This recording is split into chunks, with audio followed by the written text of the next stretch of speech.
Good morning, Patriots. How you doing today? This is Mike the Patriot coming to you live from the downtown metropolis of Lamont, Missouri. I hope you guys are having a great day wherever it is you are hailing from on these last couple days of 2024. And boy, there's a lot to talk about.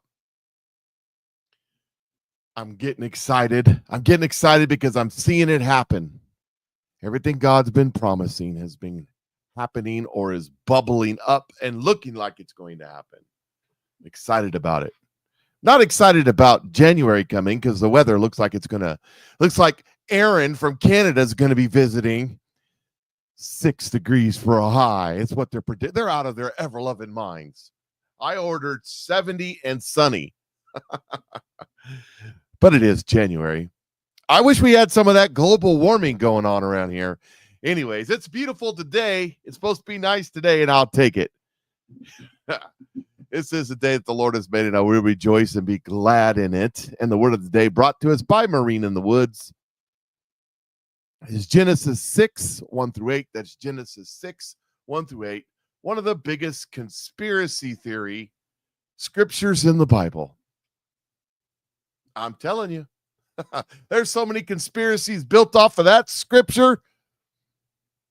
Most of them probably ain't true. There's some truth to it, but most of them probably ain't true. We ain't going to get to it probably today, but there's a bunch of Patriot mythology pushers out there pushing the Patriot mythologies of Nasera Jacera again, and talking about the reason they want all the deportations is so everybody has to go home to get their big check. Oh, the thing is, there's economic principles and laws. Austrian economics. Try it. Not Keynesian. The giving out checks to everybody is Keynesian economics, period.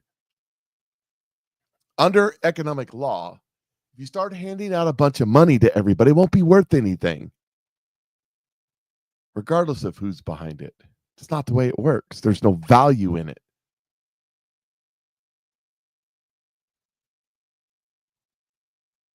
None. There has to be some sort of intrinsic value in it. Some sort of value from somewhere. I heard someone say gold is valuable because it's a scarce resource that's hard to get. It takes a lot of effort and time and energy to produce gold from the ground. And that is true. But also, God declared it money. So that's part of the reason why gold's worth something. I know. Who'd have thunk, right? Of course, some guy was on my post on Facebook this morning was telling me that his AI God is taking over and was telling me the reasons why the God of Abraham, Isaac, and Jacob is the same as the AI God. To which I responded, first, your AI God, which is made of sand and has no thoughts of its own, would have to create itself, but it would have to start by getting its own sand, which is a play on Albert Einstein saying that if you wanted to make an apple pie from scratch, you have to start with your own universe. AI is created by flawed man. It's not going to be good. Oh, I believe, my friend. You know who I didn't want to get into this in the chat room, but I believe that at some point AI will become sentient, but not because of the computer process or the algorithm or the amount of information it absorbs, but because it's possessed, because a demonic force possesses it as an opportunity to deceive the world and people like you. I highly recommend you repent and bow now before the Lord God of the universe, the God of Abraham, Isaac, and Jacob, because you will bow later. It is given unto man once to die, and sir, you will die, and so will I, and so will everybody else. And then comes judgment. And the judgment is this: does my son know you? Because if he doesn't, well, depart from me, you worker of iniquity, for I never knew you. Don't be that guy. Don't be that guy, because I can't do anything for you. I'm not God. The standard has been set. The sentence has been cast. You were guilty, and you will receive the second death. That is hell. The only hope is redemption through Christ. So you be you, man. Live your life. Your God, your AI God will probably bless you immensely in this world. Enjoy it while you can. Because remember this, that in this world, the Christians, those that are little Christ, that have been washed in the blood, that this is the only hell we're ever going to see or feel. This life on this earth, this 100 years or so. Maybe less, maybe more, who knows? But I want you to know, my friend, that the vice versa is the same. That if you don't give your life to Christ, this is the only heaven you will ever know. So prepare yourself. And if you don't like this kind of talk, then go find another show. There's plenty out there. This is what God told me to do from the day one. I want you to get on there. I want you to talk about the politics that I made you to talk about. But from time to time, you have to say what I want you to say. Yes, Lord, I'll say it. And if you get mad at me or you want to call me bad names or whatever because I say what God has told me to say, that's okay. Your reaction to what God has told me to say is not my responsibility. It's yours. So react away. It causes me no harm. Anyways, Dow Jones Industrial Average is down 523 points this morning. It's tanking. The headline was that it's picking up speed as the bear market and bull market fight for supremacy. And I'm already editing what I was going to do because I meant to do this and I didn't do this, but here I am now doing it. Does that make sense? Because I noticed something. The market last week ended in a negative. They were trying hard on Friday. I mean, they were really trying hard to talk up the market to keep the week from ending in a negative. But I want to show you something that I noticed. I noticed this morning as I went and looked. I always check to see what the Federal Reserve has done. Now, there's trading days today, and I think there's a partial trading day tomorrow. So we'll see what the Reserve is going to do. But I bet you this is going to go higher. Friday, as they were trying to stabilize the market was still down 300 points on Friday. Right now, the Dow Jones Industrial Average is down 534. NASDAQ is down 284. S&P 500 is down 79. And gold is down 6.5 at 26.25. Oil is up a little bit. The 10-year bond is trading at 4.559. Like I said, watch the bond market. That's an important deal. But here's the Federal Reserve overnight reverse repurchase agreements. Treasury sold, blah, blah, blah. You know the operation. I've told you many times that this is how the federal government injects liquidity. One of the ways they inject liquidity into the market. And if you notice, there's been a downward trend because someone explained to me, and I didn't understand this, but someone explained to me that this is all money. You know, when they stimulated the economy and they spent $6 trillion and they gave you 600, this is where a lot of that money went. This is all money from the stimulated that the Fed had on hand to sell bonds and shove into the marketplace. When they do this, when they do these reserve bonds, and you see there's been a downward trend. These spikes are the ends of the months because they want to hide from you the fact that the banks are insolvent by giving them a bunch of cash, because if they don't have any cash at the end of the month, that means they're broke. Let me show you something. On the last day of last week, right here, the trend has been going down, down, down, down, down, down, down, and even breaking below 100 one day at 98. This was on December 20th. It's 98 million or 98 billion, excuse me. These are in billions of dollars. $98 billion is all they did on that day. And then it spikes on Tuesday to 189, and then it spikes on Friday to 268, almost $300 billion, like that. Wham, bam, thank you, man. Spike, spike, spike.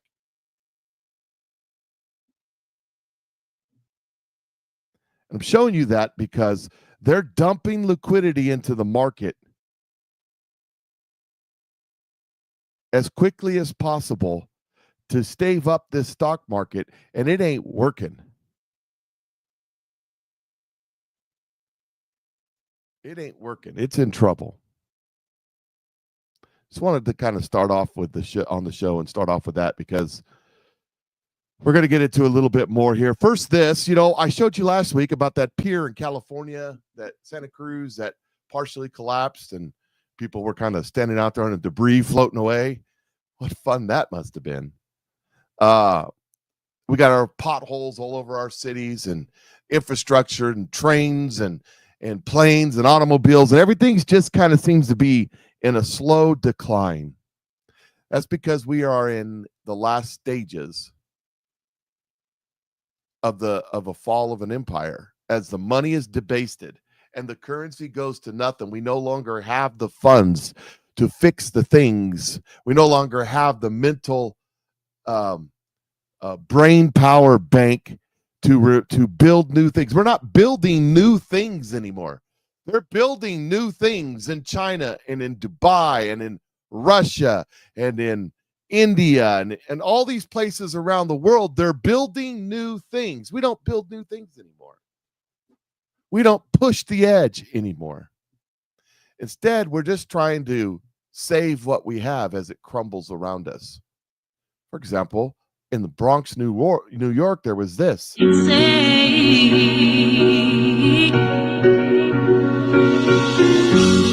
my face in lights, on my name, a monkey's found down on Broadway. Even if it ain't all it seems, I got a pocket full of dreams, baby, I'm from New York.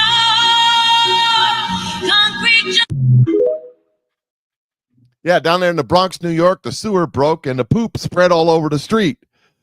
I'm sure that was lovely. I'm sure that smelled wonderful. Marine says it's a crap show. It is, literally. And you have to wonder what's going on. Bernie Sanders responds, this is breaking AP. The U.S. saw an 18.1% increase in homeless this year. 18.1% increase in homeless when more than 770,000 people counted as homeless. By the way, the homeless are not counted in the jobs report. When they come out and they say we added X amount of jobs or whatever, they're not counted. They're counted as retired. Just saying. Bernie Sanders says, this is the richest country on earth. 770,000 Americans should not be homeless. That I agree with. But Jesus said, you will always have the poor. And 20 million more should not be spending over half their incomes on rent and mortgage. We need to invest. Well, let me say it like him. The millionaires and the billionaires. We need to invest in affordable housing for the poor. Not Trump's massive tax breaks for the billionaires and the millionaires.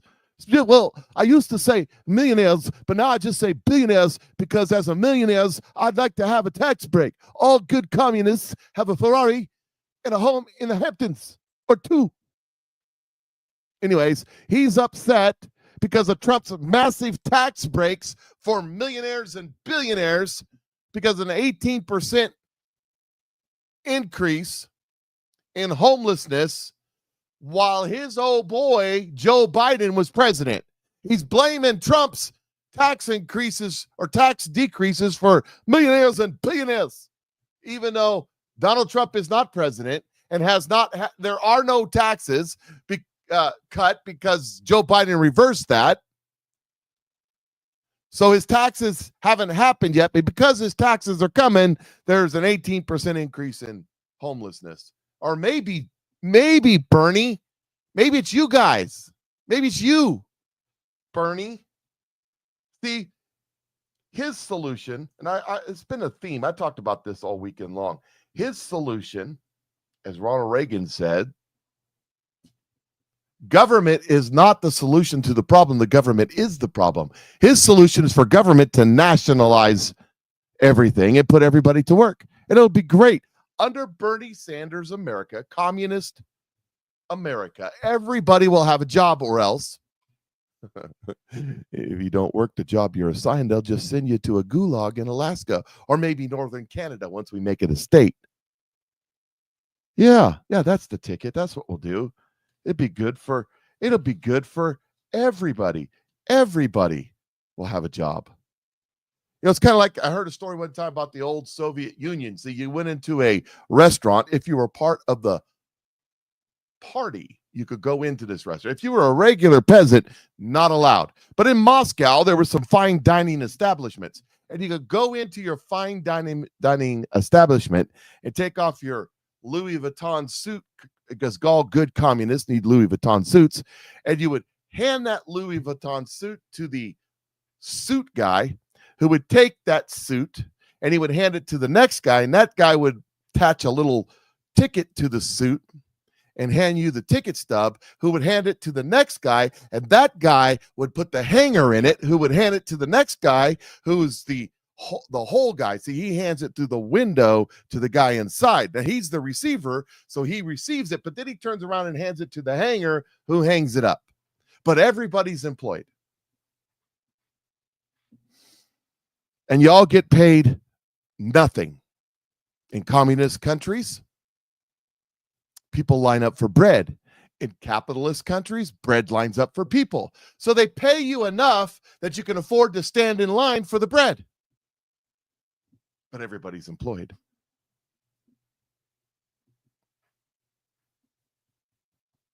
Everybody's employed. So it's all good. Nothing to worry about. Nothing to see. Move along. Get to work or else. Because if you refuse to do your job and you say, but I don't want to be a hanger of coats. I have dreams and visions. I want to be a podcaster. And they say, no soup for you. And they put you in the back of a trunk of a car and they run you up way up north somewhere. And now you're number 147-876-594-1312, which is tattooed onto your arm. And your job is now breaking rocks in Siberia or something. So it's all good. But you're employed. You're employed. It's all good. Just remember, it's all good. Nothing to worry about here. Nothing to worry about here. Here's Fox News on Janet B. Yellen. He expects to reach the new limit between January 14th and January 23rd, at which time it will be necessary for Treasury to start taking extraordinary measures. I respectfully urge Congress to act to protect the full faith and credit of the United States. Here with more on this and what this means for you and your wallet, Fox News contributor and former Congressman Jason Chaffetz. So what are these measures that Janet Yellen is talking about when she says things are getting really bad? Well, they could start slowing down the spending. But, you know, the Biden administration could have done this months ago. They could have done it a year ago. They didn't take care of business when they were supposed to. They've been accelerating the spending.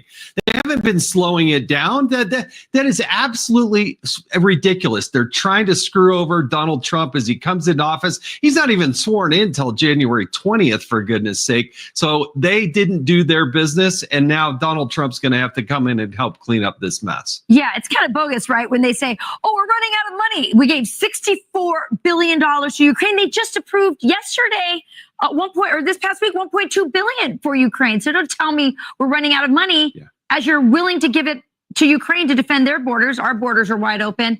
And we're talking about STEM programs here, Jason Chaffetz. We can have programs, job programs, STEM programs that employ our own people, but we don't have the money somehow. So how will this hamper the Trump administration? What do you expect that this dilemma of running out of money, how will that impact Donald Trump and how will he deal with that? Well, it kind of gets into the weeds. It's sort of insider baseball, but it has to do with how they score tax cuts. So remember when we had the first round of Trump tax cuts, everybody up and down the economic scale got tax cuts, right? When that happened, revenue to the Treasury went up.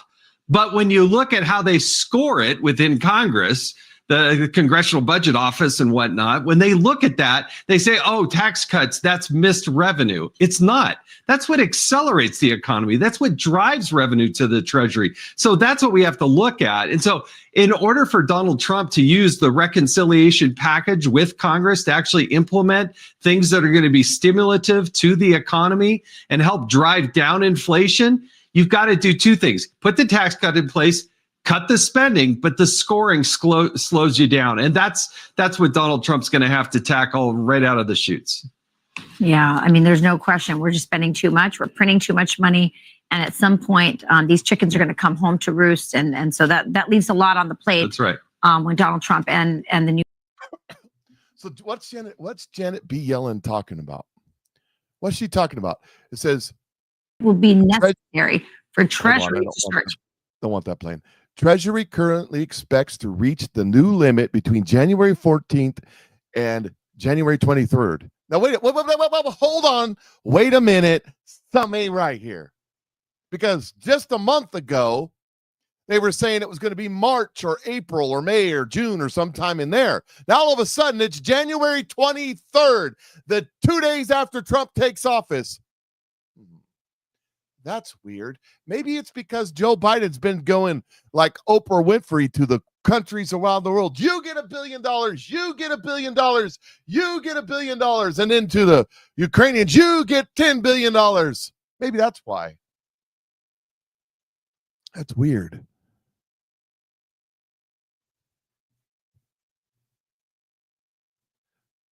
You remember June of last year? You remember we came. See, this whole thing is bogus. June of last year, they came and they said we're not going to be able to pay the interest on the debt if we don't raise the debt ceiling. We're all going to die. So they eliminated the debt ceiling. That doesn't expire till June. But now she's saying that they expect to reach the new limit. What limit? There isn't a limit, but we're going to reach that limit that isn't there on the magical day of the 23rd of January, which is probably a Friday. Somebody look it up. I bet it's a Friday. I don't know for sure. It's just a guess. Or it could be a Monday, but it's probably a Friday. Like magic. Like magic. Golly gee willikers. Donald Trump takes office and now all of a sudden we have a crisis in our financial system. And what have we been doing? Like they said in the interview there, we could have stopped spending money in the last 4 years, but we've racked it up. We've went crazier and crazier and crazier.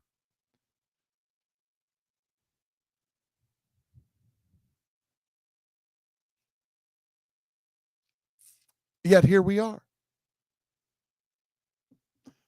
We just got through, oh my God, the Grinch is going to steal Christmas. We're going to shut down, and the 96% of government employees that don't show up to work won't have to show up for work. But we saved it. We saved it. Chuck E. Schumer, Mike Johnson kissed and made up and reached across something, and they saved it, ladies and gentlemen. They saved the government in the very last minute. I mean, who could have predicted it? Yet here we are. Janet B. Yellen, right on cue, coming out saying, oh, new crisis. Oh, panic. We have to do something. Donald Trump wanted the debt limit to be increased in this bill. And this is the reason why. oh God, Donald Trump wants to spend more money, and he's not really going to cut nothing. Doge ain't going to do anything. More news on that. The conservative Republicans were clutching their pearls, aghast. Donald Trump wants to spend more money. We're fiscal conservatives. Well, where the hell have you been the last 40 years? Fiscal conservative, my hindquarters. Then vote fiscally conservative. Oh, but we won't get anything done. What were we going to do for the American people? Wouldn't it have been great if we didn't get anything done for the American people for the last 10 years? And we just left our budget the way it was 10 years ago? Still spending more money than any 5 countries on the planet? Wouldn't that have been outstanding? But instead, we have to do something for the American people. Like 7 million in various projects studying magic for the American people. We have to do something. $1.5 million to use kittens to study and analyze motion sickness for the American people. We have to do something. We have to pass the bill to see what's in it. Like $500,000, $500,000 to determine if lowly rats sought cocaine at greater frequency than happy rats. Oh, that's lonely rats, by the way. Oh my God, if we hadn't done that study for the American people, where would we be spending the money? $123,000 teaching children in Kyrgyzstan, wherever the heck that stan is, how to go viral on social media. My God. Where would we be today if we didn't teach the people in whatever stand that is how to go viral on social? Let me tell you something. There isn't a teenage kid on the planet that doesn't know how to go viral on social media. Give me a break. Oh, and the State Department spent $4.8 million on influencers. Well, if we hadn't got that done for the American people, what shape we would be in. It's a good thing we pass all these bills. It's a good thing we got people like Patrick McCain up there doing his thing. I don't know what I would do without him. Oh, the lonely people. You remember that movie, RoboCop? Well, corporate America aids criminals to help incite riots so that they can lower property values and buy up the city while privatizing the city's police force. It's science fiction. It's crazy, isn't it? That's insane. Hey, City of Sedalia, how you doing? How you doing? Yeah. That the mind of a man can conceive, the mind of man can achieve. What a tangled web we weave, right? Anyways, back to the financial stuff. So Donald Trump, I've been telling y'all for a while that the economy's in trouble. Dow Jones Industrial Average is down 650 today. I've been telling y'all the economy's in trouble. I've been telling you it's not necessarily about the stock market, but the stock market's a sign of it. That when you go buy $5 carton of eggs, that inflation is here. That we're spending money as a country like drunken congressmen. What do you mean drunk? I'm Nancy Pelosi. I'm not drunk. I've only drank enough. Like that. Anyways, like drunken congressmen. Yeah. And everybody's telling me, Mike, you've been predicting this for so long, blah, blah, blah. Hey, Larry Burkett wrote a book in the early 90s called The Coming Economic Earthquake. He died of cancer before the economic earthquake come because he didn't count on how good our government is at kicking that can down the road. Oh, yeah. You Dave Ramsey fans, most of Dave Ramsey's plan for getting out of debt, his baby steps, is rearranged and reorganized Larry Burkett's teaching. It is. And I'm not opposed to that. I think Dave Ramsey, as far as his baby steps for people that have trouble with debt, is brilliant, and you should do it.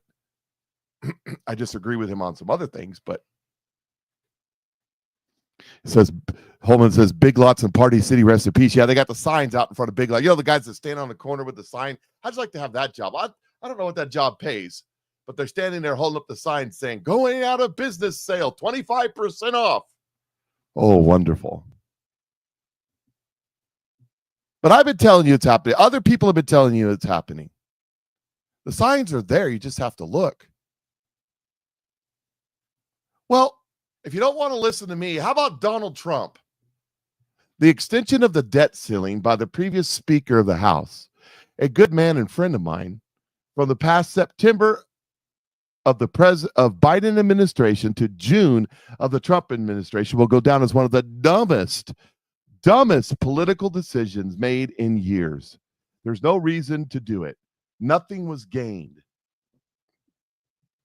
And we got nothing for it. A major recession. Why that's a major reason why that speakership was lost. It was Biden's problem, not ours. Now it becomes ours. I call it 1929 because the Democrats don't care what our country may be forced into. In fact, they would prefer depression as long as it hurts the Republican Party. The Democrats must be forced to take a vote on this treacherous issue now, during the Biden administration, and not in June. They should be blamed for this potential disaster, not Republicans. So there's Donald Trump on this.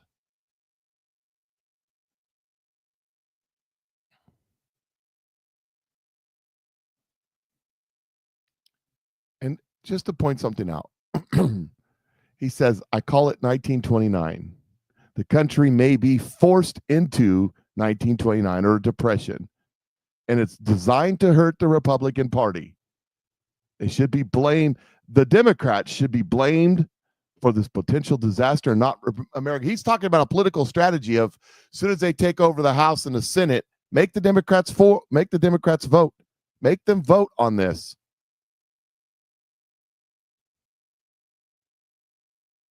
Will they? Nah. No, they won't vote on it. They won't vote on it. I thought I had another version of this. Let me just check something here real quick. I think he put another post out.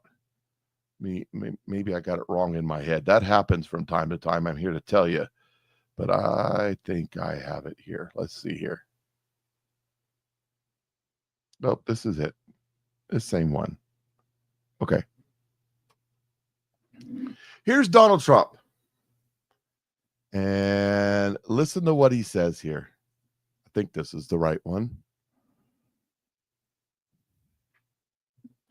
Let me see. Yep, this is it.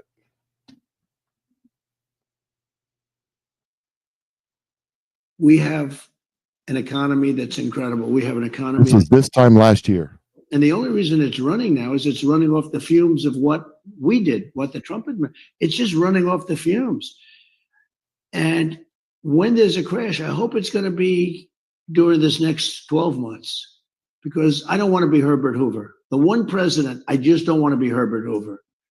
But what they've done is incredible. What they're doing with all of this money, the trillions and trillions of dollars of waste. He doesn't want to be called Herbert Hoover for creating the Depression. But he won't be.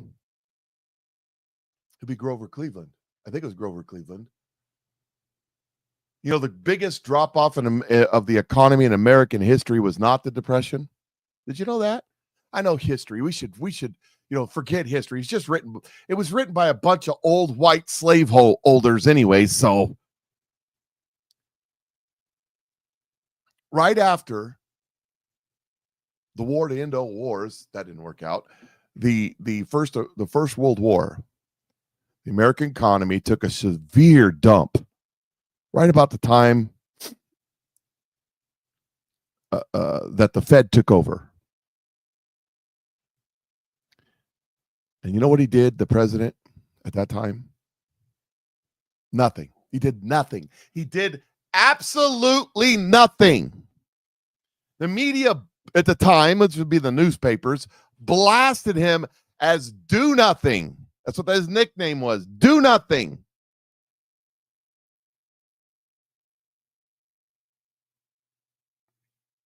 Blasted him. However,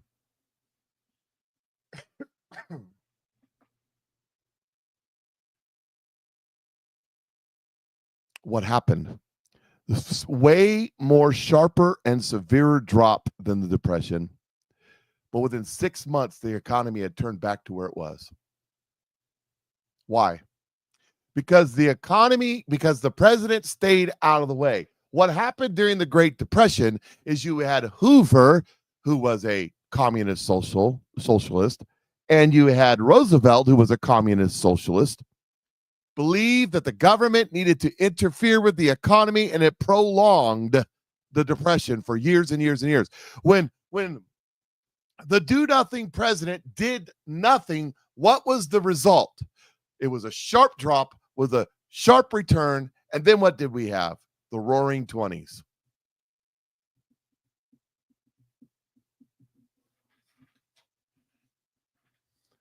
Who creates this collapse? It's the Fed. It's the Fed who creates this collapse. Did you see my post on Facebook I just posted this morning with some quotes? Did y'all see that? I'm going to go to it here real quick and just read you a couple of them. I wasn't intending because it was kind of long. But who controls the economy? John Adams, the second president of the United States. All the perplexities and confusions and distress in America arise not from deficits in their deficits in their Constitution or Confederation, not from want of honor or virtue, so much as from downright ignorance of nature of coin, credit, and circulation.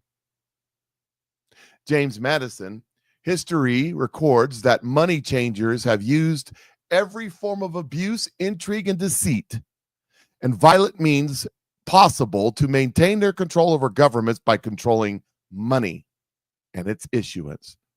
Thomas Jefferson, I believe that banking institutions are more dangerous to liberty than standing armies.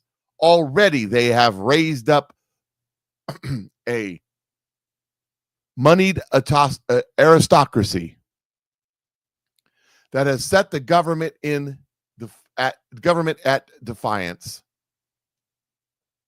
The issuing power of money should be taken away from the banks and restored to the people to whom it properly belongs. Abraham Lincoln said, the money powers prey upon the nation in times of peace and conspire against it in the times of adversity. It is more despotic than a monarchy, more insolent than an autocracy, and more selfish than a bureaucracy. It detonates as public enemies all who question, it denounces, as public enemies, all who questions its method and throw light upon its crimes. I have two great enemies, a Southern army in front of me and bankers in the rear. Of the two, the one at my rear is the greatest foe and probably the one that took him out.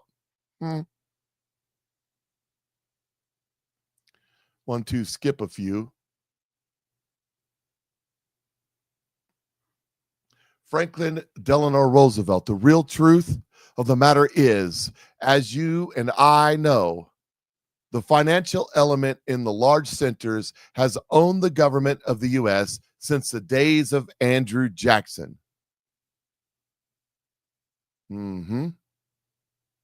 Henry Ford, it is well that the people of the nation do not understand our banking and monetary system. For if they did, I believe there would be a revolution before tomorrow morning. The Boston Federal Reserve Bank. When you write a check, there must be sufficient funds in your account to cover the check. But when the Federal Reserve writes a check, there is no bank deposit on which the check is drawn. When the Federal Reserve writes a check, it is creating money. This is my friends. But we're on the cusp of finding out that revolution. We're about to find out. We're about to find out how fake it all is, how much of a lie it all is. Completely distorted. Okay, changing subjects, ladies and gentlemen. I don't know if you know this, but there's been a controversy over the weekend, the last, 4 days maybe, on X and other places about Elon Musk, Vivek, Maha versus Mega. That's right, ladies and gentlemen. It's a civil war. It's a civil war over get out of my 7-Eleven. No, it's a civil war over H-1B visas. And oh my God. Let's go through it real quick, both sides. Okay, last post today. Had Trump vocally opposed legal immigration during the campaign in which so many megas are doing today, Kamala Harris would have won the election handily. The Mega Maha coalition has pulled together a large part based on the premise that illegal immigration is bad and legal immigration is good. In the last 24 hours, a bunch of mega knuckleheads have chased off a lot of Maha, part of the coalition, with racist nonsense like, look at what Indians did to Canada. Indians didn't do it. Indians didn't do it to Canada. Progressive Marxist socialist commie sons of Castro did it to Canada. Just saying. It's not the Indians. Maybe the Muslims in part, but it's not the Indians. Maybe the Ghaznaeans. And a lot of Maha types have chased off megas with rhetoric exposing the virtue of H-1B and ignoring the damage they have caused to the average American worker. Like it or not, people, you are all a part of a coalition, and you need to focus on things that the entire coalition agrees upon and back off of your beliefs that half the coalition disagrees with. This goes for you, Maha people, too, who are arguing in favor of H-1Bs. If you don't do this, not only are you not going to get what you want on legal immigration, you're also not going to get what everybody in the coalition wants on illegal immigration. The Democrats are laughing at you, thanking you all the way on the way you were undermining the Trump presidency before it even gets in office. That last paragraph with the arrow pointing to it is by design. I have been preaching to you for at least 2 years about the infiltration of the mega movement by the Patriot mythology pushers, who some of them are deep and dark, who are to be activated to cause chaos. And here we are. And right now I'm speaking to both sides of the H-1B debate. Wise up, I beg you. Now, very concise. I don't disagree with what he's saying mostly, because we're fighting over the minority. We're fighting over the BS. We're fighting over the dumb stuff. And some people are making an ass of themselves about it. Speaking of asses themselves, Elon Musk says this: the reason I'm an American, along with so many critical people who built SpaceX, Tesla, and hundreds of other companies that made America strong, is because of H-1B. Take a big step back and fiddle yourself in the face. I will go to war over this issue, the likes of which you cannot possibly comprehend.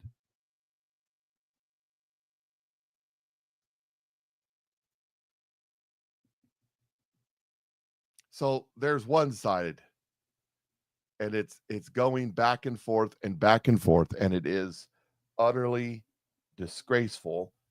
Side note, this is just one comment on this. But you know, the Matt Gaetz thing where they released just before Christmas all the nefarious details of Matt Gaetz. GOP lawmakers demand the release of the $17 million congressional slut fund list. Oh, that'll be a boomerang. Boomerang. It's been prophesied that a boomerang was coming. It's been prophesied that a Haman moment was coming, that you were going to be impaled. Haman was going to be impaled on his same little stick, 100 feet high, that he had planned for Mordecai. Is Matt Gaetz a Mordecai? Is Matt Gaetz a good guy? I don't know. It's irrelevant. The point is, and I think, by the way, in the same way that all this stuff with Matt Gaetz and the debate with all that, and then now we're talking about exposing the slut fund, find out which congressmen, which congresswomen were paying off their 19-year-old interns that they were abusing, or worse.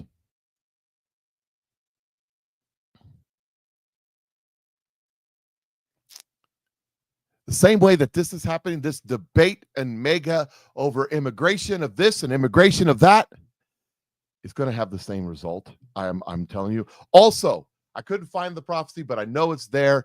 Amanda Grace said a couple months ago that God was going to clean out the circus of people grandstanding that are around Trump, that are influencing Trump or trying to influence Trump, that there's a circus of people, and that God is not happy with the circus and he's going to clear out the circus. So, is this clearing out the circus? I don't know. I do believe that Elon Musk and RFK Jr. and Vivek are in position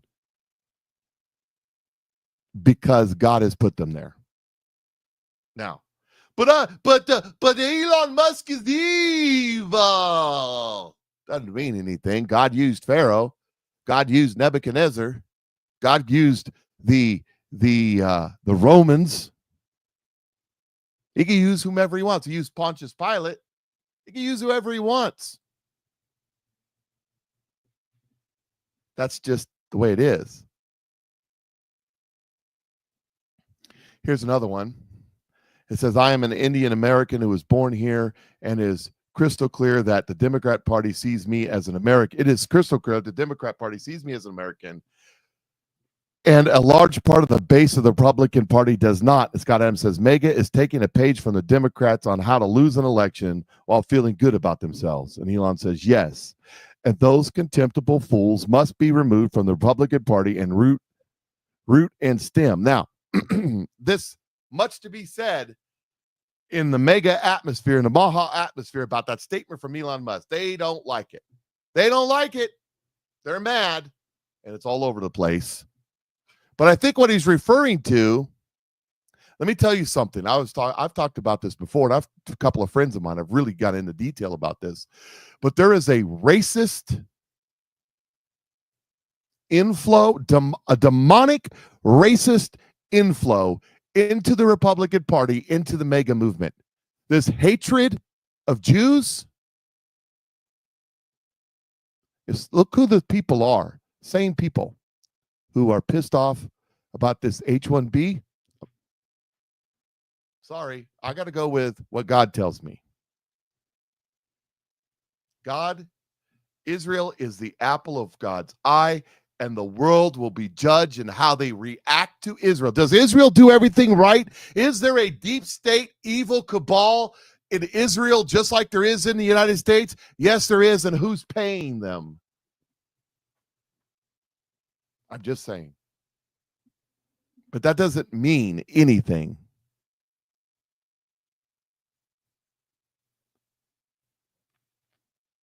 In regards to what God sees and what God understands and what God knows. God knows the heart of man. He knows all these conspiring. He knows who's sold their souls to the deep state deep inside.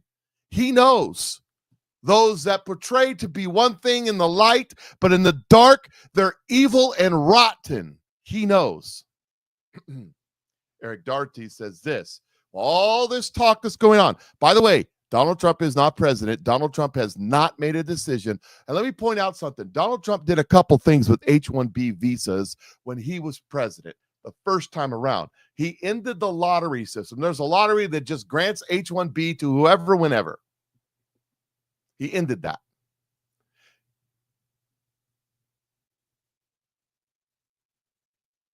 He ended that.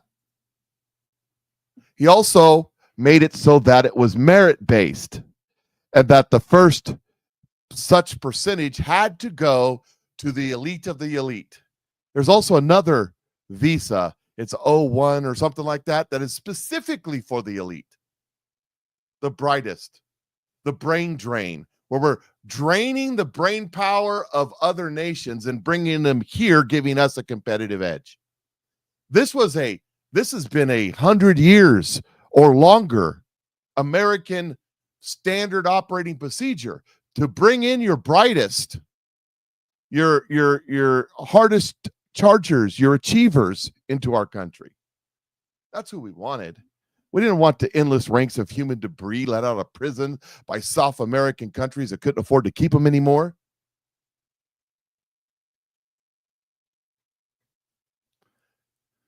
But understand, when Paul, he did something else too, and I can't remember what it was with the H-1B visas that made them much better. Remember the stack of executive orders that President Joe Biden signed on the first day, sitting at his little baby desk in the studios across the street from the White House? You remember that? He was signed all those. In there was a repeal of Donald Trump's regulations put in for H-1B visas. Just remember, to everybody who Trump appointed, just a reminder to everybody who Trump appointed as top policy official in the White House, Stephen Miller, the H-1B hater, the Trump pick who might make life hell for Indian techies. You know what the other thing is about this misnomer here, about this bull crap? They're trying to get the Indians. Stand up by 7-Eleven. They're against the ink dots. That's the only ones they're against. You got the comments about Canada was ruined by the Indians. No, they were not. They were ruined by the communist piece of crap that's running it. That's what ruined Canada. Let me tell you something. It's not just Indians coming in. I don't mean, I mean, death by 7-Eleven. That's not just them coming in on these visas. It's Chinese and Japanese and Germans and Italians and South Americans and Africans and whomever has it. But you have to be a smart person. You have to have college degree and stuff like that. It's not just the Indians. They're a component, but it's not just them. So don't believe that crap, because that's what it is. It's crap. It's specifically designed crap.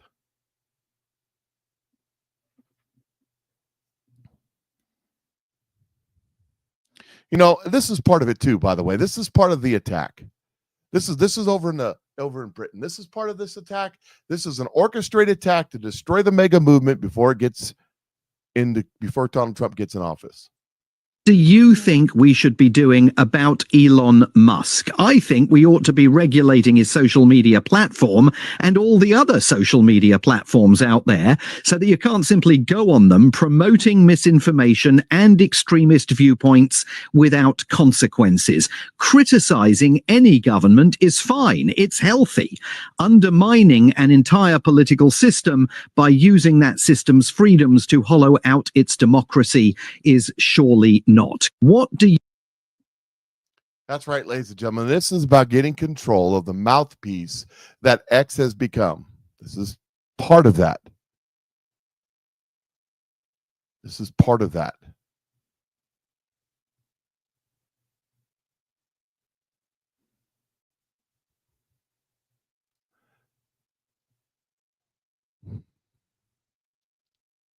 This is growing in perspective. I'm looking for the video here. I apologize. You know, it's like this guy, Dan Crenshaw. We all love Patch McCain, who has never met a mega Republican that he likes.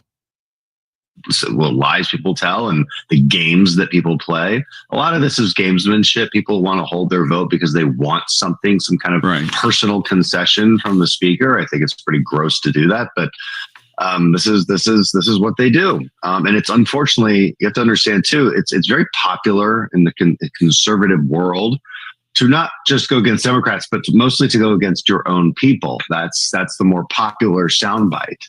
Unfortunately, that's a cultural problem that we have. Donald Trump is going to change everything. I just want to move on, if I can, to what happens once things get cooking inside the Beltway. Yep. Patch McCain knows all about going against each other. Republicans going against each other. He knows all about it. Here is, and I'm not going to play this whole thing, but it gets to the point of what I think there's a little bit in here focuses on exactly what this is all about. Here's CNN reporting on the insider civil war with Mega and Maha over H-1B. The far right over immigration. Elon Musk is now going after the hardliners, the very heart of the MAGA base, labeling them just a few hours ago as, quote, contemptible fools who must be removed from the Republican Party root and stem. Musk now finds himself pitted against the likes of Steve Bannon, however, Trump's former White House aide, who came out against Musk's push for H-1B visas, which allow highly skilled foreign workers into the U.S. and has long been the lifeblood of Silicon Valley. H-1B visas, that's not what it's about. It's about taking American jobs and bringing over essentially what become indentured servants at lower wages. This thing's a scam by the oligarchs in Silicon Valley to basically take jobs from American citizens, give them to what become indentured servants from foreign countries, and then pay them less. Simple. To let them into through the golden door. Now, Bannon's comments align him with people like the far-right activist Laura Loomer, who has been bashing Musk for days now on this and is even accusing him of censoring her on his own platform. She is the anti-immigrant Trump ally who is now claiming that her blue checkmark was removed, her subscriptions were deactivated, her character limits for tweets and posts on X were limited for what she says is, quote, raising concerns and speaking the truth about the technocratic takeover of our country in the White House. Now, that was after she posted racist messages like this, saying our country was built by white Europeans, actually, not third world invaders from India. More on what she is saying about why she lost those privileges on X in a moment with Donny O'Sullivan. But all of this began after Trump named Shriram Krishnan, a tech entrepreneur and investor who was born in India, as his senior policy advisor on artificial intelligence. He's not an immigration advisor for Trump, but this started this entire backlash. And it's culminated today with Elon Musk not backing off of his stance, despite the backlash that he is facing from the MAGA right. Instead, he's writing tonight, anyone of any race, creed, or nationality who came to America and worked like hell to contribute to this country will forever have my respect. Noticeably silent in all of this infighting in his party, the president-elect himself. My political sources tonight are the former deputy assistant to President Biden, Jamal Simmons. They will even say he's not saying enough. Editor-in-chief of The Dispatch, Jonah Goldberg, and CNN senior correspondent Donny O'Sullivan. And it's great to have you all here. Jonah, I'm sure you've been watching, just like I have, as all of this has been playing out, only getting worse today with really just seeing these people at each other's throats on lines. What does it say to you that Trump himself, who is the king of weighing in on things online, has not done so? Because he doesn't have a good answer to this problem, right? He's got a very tight, small coalition as presidents go, and there's just not a lot of give in it. I mean, it's symbolized by the fact he's going to have a 2-seat, maybe with this new defection, a 3-seat majority in the House. If you have 3 or 4 or 5 Congress people who agree with Laura Loomer and Steve Bannon, then you can't get any legislation done that Elon Musk wants. And so he's stuck in this hard place where he hasn't quite yet figured out how to get peace amongst the various Trumpy tribes back together. And I don't think this is going to be the schism that tears apart MAGA, but it is the first sign of what is probably going to be a good number of schisms and fault lines that divide people who have irreconcilable positions.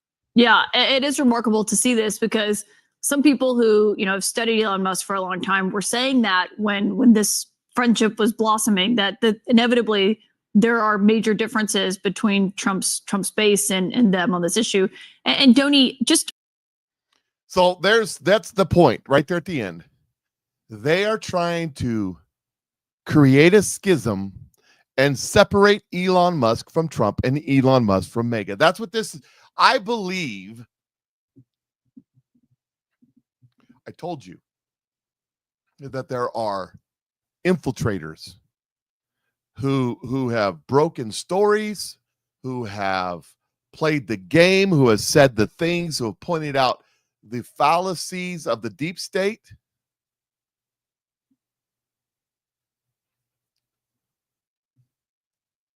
I have said this over and over again, that there's infiltrators in the MAGA movement. Is Laura Logan one of them? I don't know. But I've told you not to trust people, to seek discernment on what they're telling you, because they tell you all good stuff and then they sit there and say JFK Jr. is coming back to life, and they're actually saying it again. Q said, no, Q did not. Q absolutely denied it. Said no. But that doesn't matter to a good propagandist, a good infiltrator designing this with the sole purpose of causing chaos and confusion among our side. You never see this stuff happening in the Democrat side. They all agree with each other, even if they don't. It's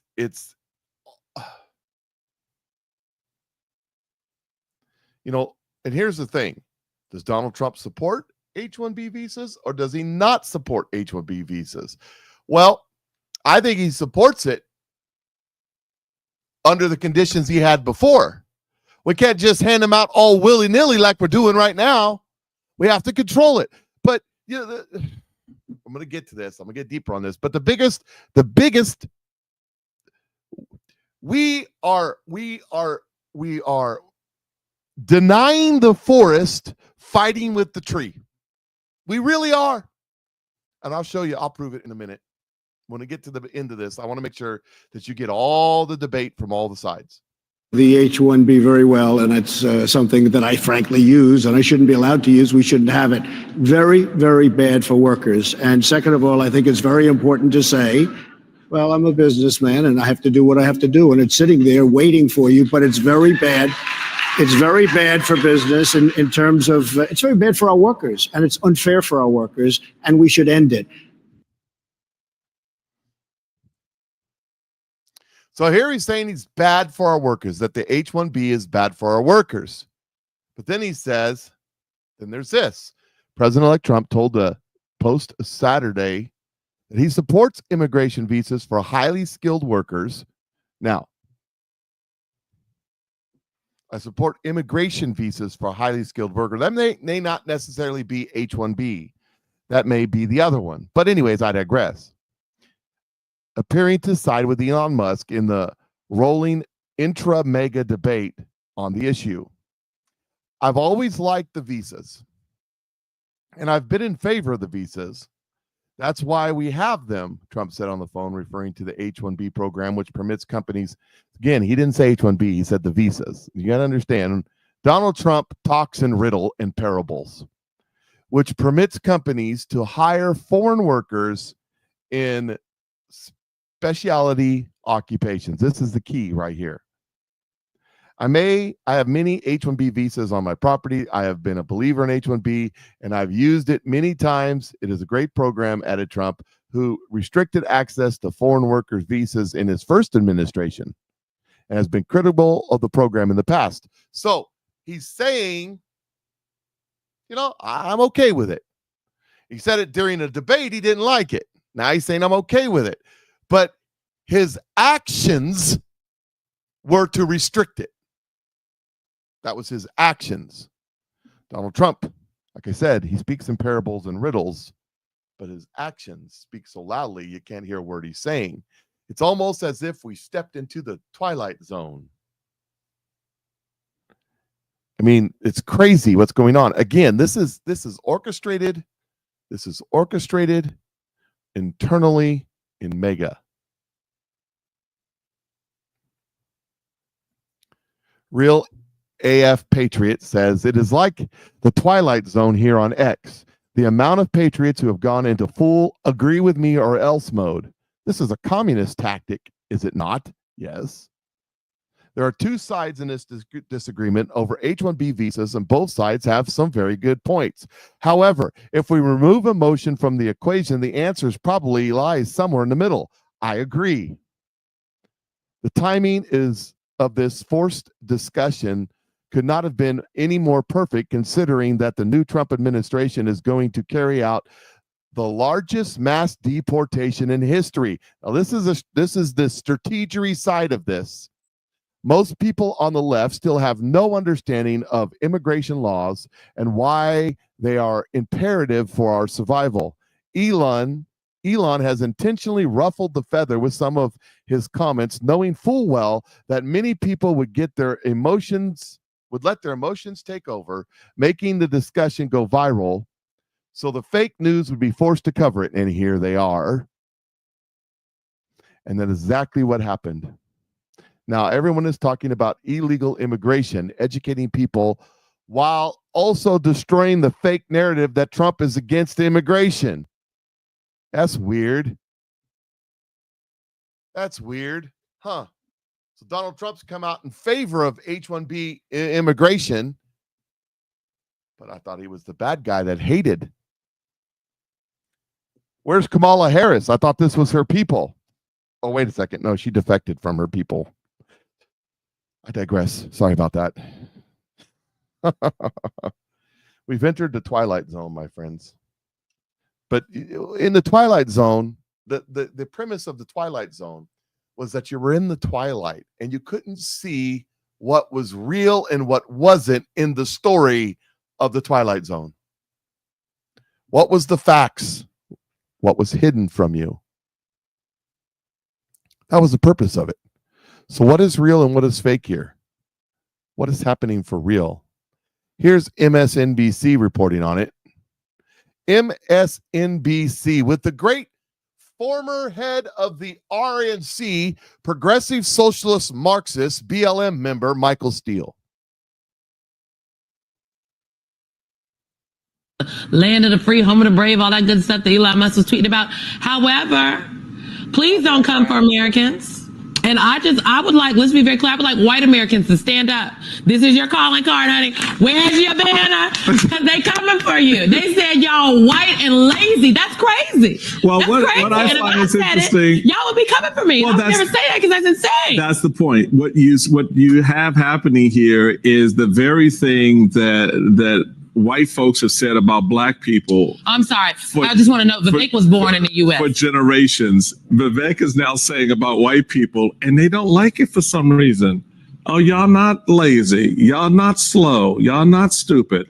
Well, that's what we've been saying for 400 years. And yet, here we are. You still want to not read our history or go through our CRTs and this is why the great Reverend Jesse Jackson talked about the Rainbow Coalition, honey, and people were uniting across working class, okay, and black people and white folks and Latino folks coming together because the rich people, they're not here for you, and this is how they letting you know, okay? They just let you know. So you want to come on over to Rainbow Coalition, you come join us, right?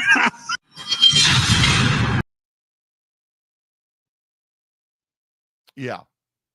Let me tell you something, Mr. Steele, and whoever the info babe is on talking like she from the hood.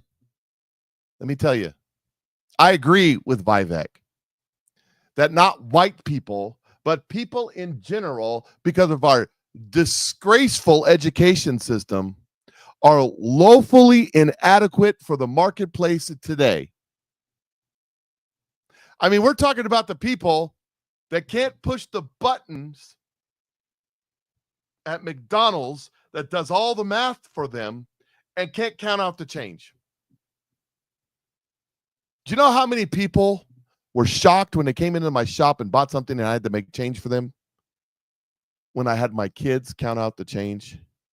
I'm talking, this was when Cormay, who turned 17 in a couple days, was probably 9, big enough to stand at the counter, going $7.80 and going, okay, So 2 dimes is 8. So I need $2. That makes 10. And a 10 or 2 5s, whichever I got, makes 20. And giving them and counting it out backwards. I taught my kids to count change out backwards, not to let the dang machine do it for you. You do it.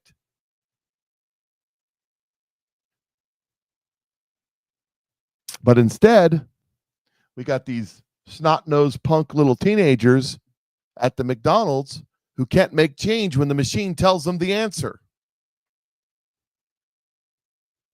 And that's a failure of our education system.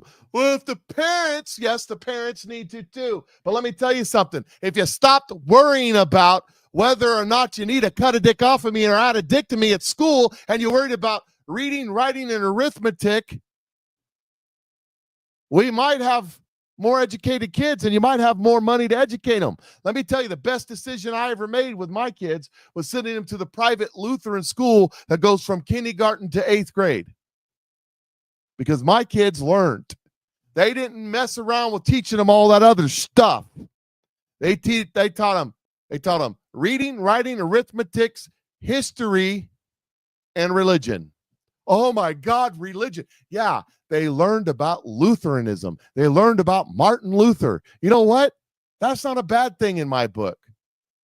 I'm not Lutheran, but I'm okay with it. They learned how the Lutheran process works, how their church works. Didn't hurt my kids at all. And I go to a Baptist church. Oh my God, your kids were indoctrinated into Lutheranism.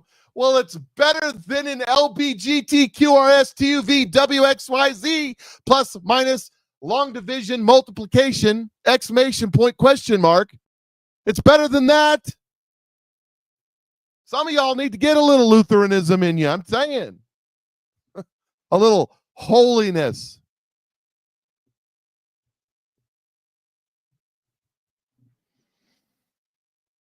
Modern math is where it takes a whole notebook to do a simple problem. It's nuts. Right. These nuts, he says. It is nuts. And let me tell you something. Whenever you add to a equation more stuff, I'm speaking for the poor kids that have dyslexia. When you start adding more stuff to the equation, you know, it's hard enough to go to put, you know, the one number on top, the one number on the bottom, and the little times and work it out. You know what I'm talking about. The way we were taught in school. When you got to add all these ones and zeros and boxes and squares and exclamation points and check marks, and the dyslexic guy gets lost. I mean, it really does. It just doesn't work.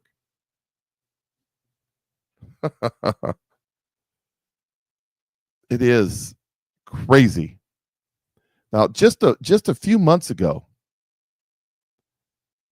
at the RNC convention, J.D. Vance said this. We're done importing foreign labor. We're going to fight for American citizens and their good jobs and their good wages.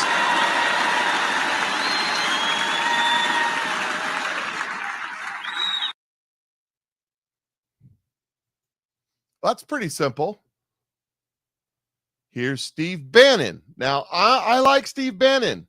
He's sitting there, Steve Bannon. There's Matt Gaetz. There's Tim Pool. And I'm not sure who this guy is in the middle. Somebody tell me the guy in the middle is. And I don't disagree with Steve Bannon, but I don't agree with him either. I think until Elon Musk starts letting back on the the true anti-CCP people that he keeps blocked off there, myself included, not that I want to go on there. Oh yeah, no. He's owned by the Chinese Communist Party. What are you talking about? Tesla, his only thing of real value is Tesla. He uses it for margin loans. He sells the stock. The Shanghai joint venture is 100% controlled by the CCP. This is why he never goes after the CCP. This is why he always backs off. This is when they had the protest. They had the protest about the lockdowns of COVID. He will not do it. Elon Musk is a total and complete phony. He is in bed in a business partner. He's done some good stuff, letting stuff out, with Taibbi and others is fine. But he is owned lock, stock, and barrel by the Chinese Communist Party, and he acts like it. Is he? I don't know. Is he put where he's at because that's where God wants him? Absolutely. But he's not a good guy. I don't care. God can use whomever he wants to use. Just saying. I don't disagree with Bannon there. But that doesn't change the fact that he is who he is. And maybe he sees it. Maybe he wants to work. I don't know. We'll see. Again, where this all ends up, I don't know. But there is the prophecy from Amanda Grace that she says that God says this is just several month or two ago, between Christmas and Thanksgiving, that God is going to clean up the circus, and he's tired of the circus act. The people out there self-promoting, trying to make themselves something. That could mean Elon Musk. It could. It also means Steve Bannon. I don't know who's who, but God knows. It could mean Charlie Kirk, and this is his opinion. Biggest companies who hate us the most, that have smeared us, slandered us, and transed our kids, are the ones that are pushing for more foreign labor into the top levels of our corporations and our entry levels. Now, I want to be very clear about where we stand on this. We are opposed to the mass importations of H-1 visas to the United States. Here are the facts. The H-1B visa program is heavily abused by these major multi-trillion-dollar companies and software firms, generally to bring in workers at lower wages than they would have to pay Americans. Another reason companies use them is that H-1B visas, like I say, is indentured servitude. They can't leave that job. Now, there's a really good argument, and I sympathize with this, to be honest, an argument for letting in talented people to the United States. I think that's a great argument. No issue on that. But the H-1B system is not that. It is a way to depress wages and replace American workers.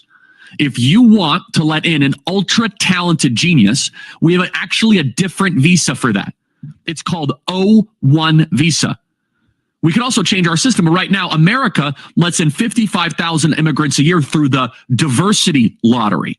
Imagine we got rid of that. And instead of letting 10,000 people a year who score the highest on a difficult test of IQ plus English language proficiency with strict controls to prevent cheating and to keep out anybody with a criminal record, that would let in a lot of talented people who would make America a better country. America is a rich country that hundreds of millions of people want to move to. There's no excuse for not exploiting that to let in the only ones we want to let in the absolute most. This is a violation of our social contract. And it sounds good. Let's just let more H-1B workers in. But what about the 23-year-old that went to University of Washington and studied computer science at the UW Computer Science Department? Shouldn't he be given preference above someone who could do the work for far less? It is about priorities, and it's not about what Charlie Kirk wants. It's not about what other people want out there. And I have friends on both sides of this debate. It's very simple. It's what the American people wanted. And the American people overwhelmingly voted for less immigration and the prioritization of the American children and the American worker, not the American oligarch. I agree.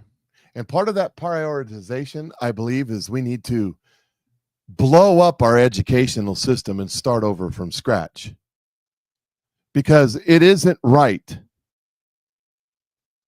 that a person can go $100,000 in debt studying to be a whatever in technology and get a big old degree and a big old education and can't compete with a foreigner because he doesn't bring enough value to the table. And that's our education system. Totally 100%. I was never going to be that guy. The dyslexic guy generally is not the computer programmer dealing with math. I'm just saying.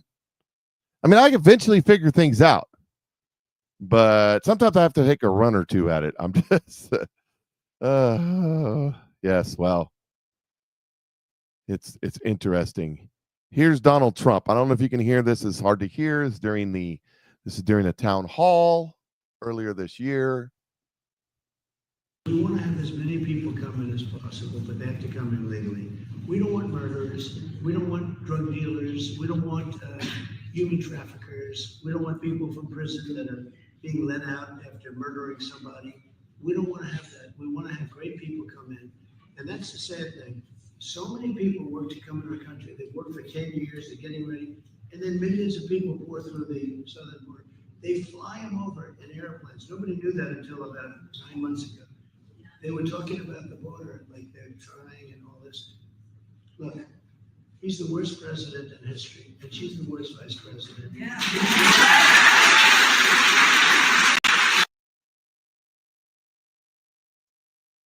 So there he is being consistent. talking about how he wants immigration, H-1B, the other visas, the more higher end visas.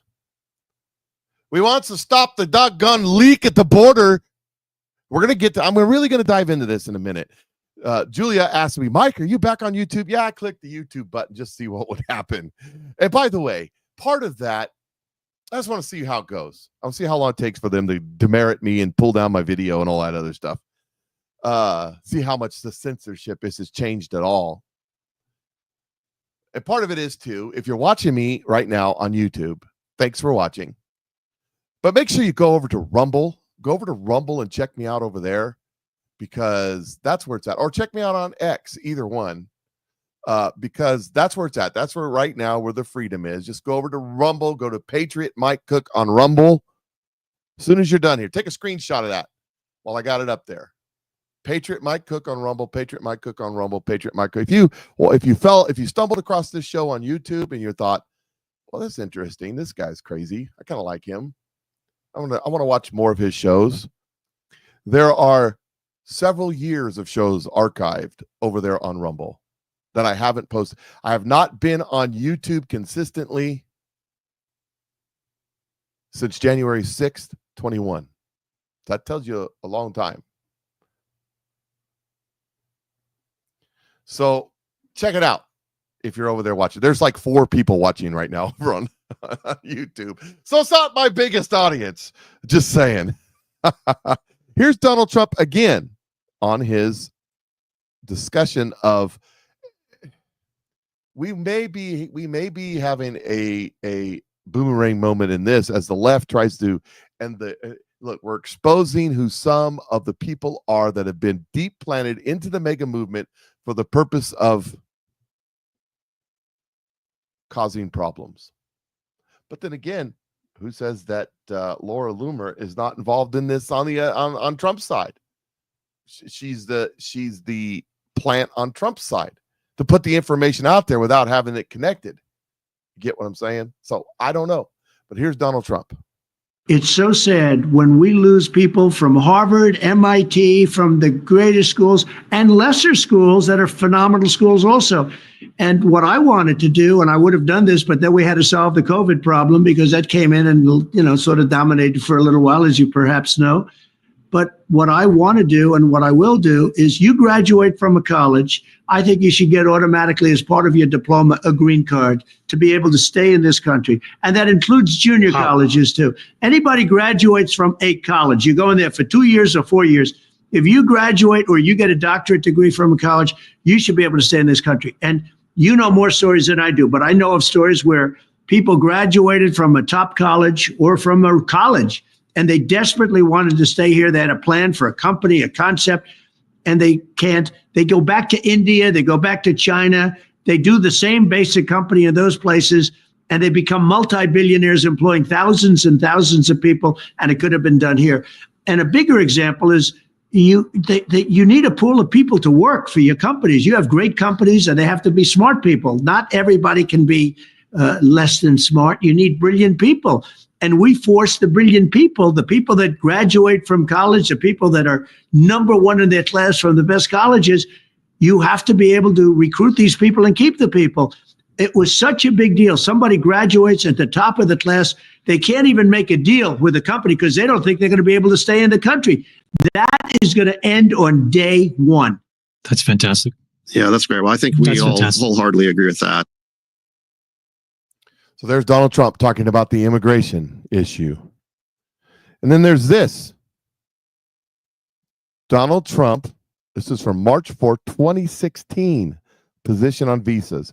Megyn Kelly asked about highly skilled immigration. H-1B program is neither highly skilled nor immigration. These are temporary foreign workers imported from abroad for the exact purpose of subsidizing for substituting for American workers at lower pay. I remain totally committed to eliminating rampant, widespread H-1B abuse, not the program, and ending outrageous practice such as those that occurred at Disney in Florida when Americans were forced to train their foreign replacements. I will end forever the use of H-1B as a cheap labor program, not end H-1B. but in the cheap labor part of it. See, Donald Trump's against the cheap labor part. He's for getting the highly, highly educated part.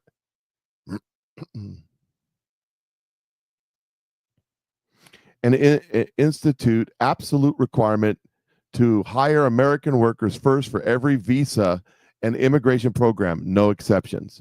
So Donald Trump was against it before he was for it, and against it. Really, he's for merit-based immigration. Let's put it to you that way to make it sound a little bit different.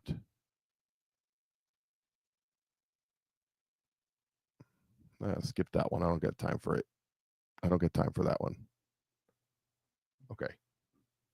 I'm skipping a couple of these just to get to the point.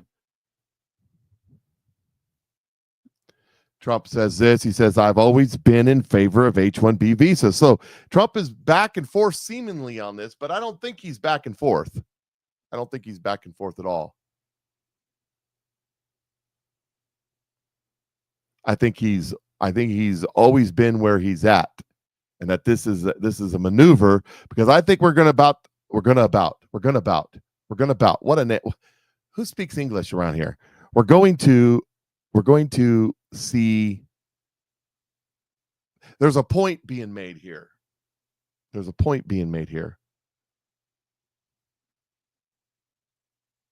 And I think we're about to find this point. I'm skipping through a bunch of it because I want to get to the point.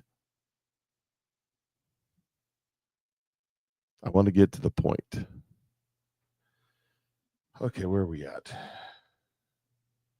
We're not to Laura Loomer yet. All right. Okay, here's Laura Loomer over on X. This is what I was looking for.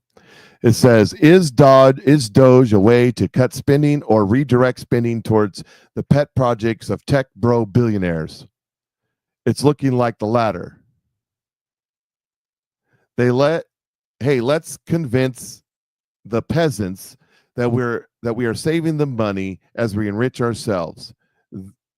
Then when they find out and speak up, we will talk about that she's been removed and banned over there on Twitter. Is Doge real or is it a vanity project? As she wants to know. And then Miles Ching, whatever how you say his name, says, this is wild to see Mega turning on Elon, Vivek, David Sachs, etc. Just wild. And then Elon says, Loomer is trolling for attention. Ignore. One of the things that Elon did is pull off her blue check mark. She got mad about it. And so what is she doing? Now, this tells you something. She's run over to Blue Sky. Loomer has apparently moved to Blue Sky after losing her premium monetized privileges on X following the doxing of Shahram Khosrowshahi's. We talked about that earlier. That's the guy Donald Trump's point to his AI czar home address. So the reason wasn't that she was debating Elon. She doxed somebody, which is against the rules over there. We'll see what happens with her over on. This is one of the things that you can tell. The premier example of proving that somebody is a patriot mythology pusher is if they don't get what's about to happen to me on YouTube, because I posted a video. I did a live video for the first time in 2 years. For several years, I couldn't even access this until they wanted money from me, because I had a premium service, and they were still trying to withdraw the money out of my account for like a year. They kept trying to hit my account, but I had canceled that card and it didn't work anymore. And they sent me a nice little email over there on YouTube saying, we can't access your card. Golly gee willikers, please contact us. And they gave me an email to contact them. So I sent them an email, told them what I thought of them. Told them they could take YouTube and shove it up their hindquarters. Told them that they charged me for several months while I was trying to turn off the stupid premium service when I couldn't even access my damn account. The next day or day after that, I got this email conversation going with YouTube. You can't contact YouTube in any way. I got a demerit for a video I posted in 2020. This was like 2 years ago. So 2022. I got a demerit. I was like, wait a minute. I'm banned. I don't have an account. I can't even access it. And I went and looked, and I was back on. And immediately they slammed my account. They turned it back on and slammed my account and censored it. So screw you, YouTube. I'm just over here for the laughs. Come over to Rumble if you're watching me on YouTube, where at least you have some freedom. They don't slam you and destroy you. Anyways, so the secret is, if they're still on YouTube and have never been taken down, and I'm thinking of one, and they're building multi-million-dollar homes in Las Vegas, if they're still on YouTube, if they're still on Facebook, and they're not demonetized, and they're not got their, I'm still on Facebook, but I don't have a reach at all, hardly. My reach is dramatically increased since I left over almost a year ago, and don't even post on there my shows anymore. I post stuff, but not my shows. If they're still on these platforms that highly censor,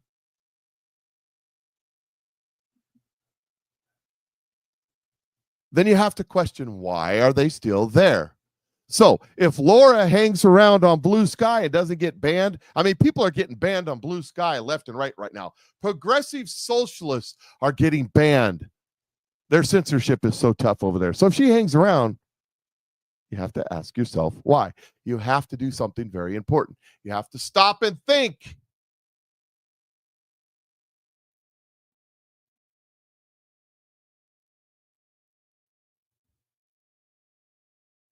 It's important to understand where we're at. Here's one. This is interesting. Elon Musk suggests adding an annual fee for maintaining an H-1B visa, arguing that it should be monetarily more expensive to hire from overseas than domestically. Well, that's an interesting thought. Hadn't really considered it. Don't know if I fully accept that or not, but it's interesting. It's interesting. And I was telling you about, well, I like Santa surfing. I have from the beginning. I don't follow her much, but these Patriot mythology pushers. Here's a paradigm shift. What if one of the reasons to push for people to get back to their native country is so that they can receive GESARA benefits, but only if they return to their countries?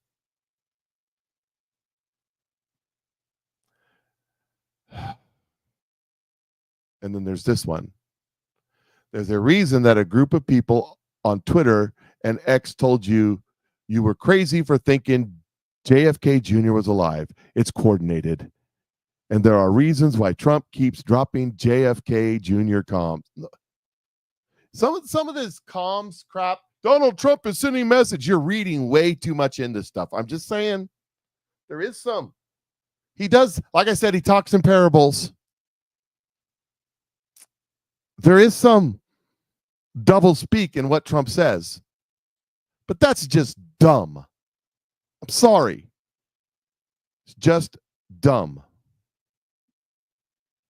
Okay, let me, I'm running, this is a big conversation and there's a lot to be said. So I'm just going to keep diving into it until I don't. Here is a little bit more. Not all, but many people who have turned on Elon and Vivek over the last 2 days were huge supporters prior. The message isn't always meant for us. Sometimes the message is actually meant for them. We are still very much fighting an information war. In my opinion, legal immigration debate is more about illegal immigration because the largest mass deportation in history is about to happen. The crazy liberals won't be able to say that Trump is against immigration. What we're talking about is illegal versus legal, or legal versus illegal, whichever way you want to look at it. I totally do not believe Elon and Vivek have suddenly flipped on the American people, and more importantly, I trust President Trump. So what's going on here? What's going on here? There's a lot to be said about these. And I like this one a lot. It says all of these things can be true. The H-1B program is being exposed to the detriment of the American worker. That can be true. Excuse me, exploited to the detriment. We need more 10 times engineers and super geniuses ASAP, the top 0.001% of global talent. Also true. Millions of Biden-era illegal aliens need to be deported started on day one. Also true. We need to seal and protect our physical borders. Also true. Big tech is targeted conservatives and white men without consequences for decades. Also true. America sucks at growing and nurturing domestic talent in a mediocre way. Also true. We shouldn't demonize legal, smart, hardworking, entrepreneurial immigrants. Also true. The asylum process is totally broken. Also true. NGOs who support illegal immigration need to be defunded, taken out, and where possible, criminally charged. Also true. I agree with that entire thing 100%. And that's the thing. We're debating the elephant. Elon and Vivek are playing around with the trunk, and Laura Loomer and the rest of them are playing around with the butt. But it's the same damn elephant, and it needs to be taken care of. So I agree. I agree to this. And let me get to the point. This is all of this. I did all of this to get to this point right here, because this is where look, the biggest problem that we have right now is not whether a bunch of Indians came over and took American jobs. That is not the problem. And I'm going to prove it to you. And the biggest problem we have right now is the border, the 41 million immigrants that have entered this country, the 30,000, 40,000 Chinese fighting age male, the umpteen, I don't know how many thousand Arab fighting age males whose name is Ahmed, but they went around as Miguel. That's what we need to be concerned about. We need to seal the border, and we need mass deportation, starting with the folks like the illegal, violent gang members from Venezuela who are taking over sections of towns around this country. We need to get rid of them. Goodbye. You're the weakest link. You're gone. Let me prove this point to you. I can prove it right now. These people arguing with Vivek and Elon arguing with him. It took me 35 seconds to ask a question. How many H-1B visas are there?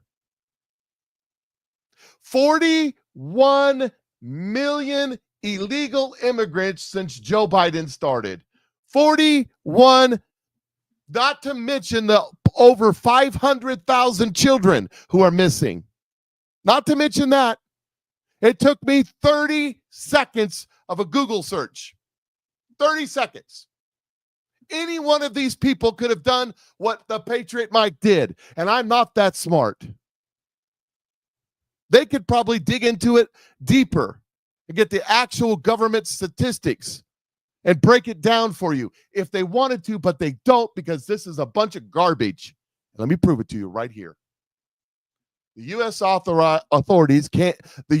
authorities can issue up to 65,000 H-1B visas a year. 41,065,000 times 4.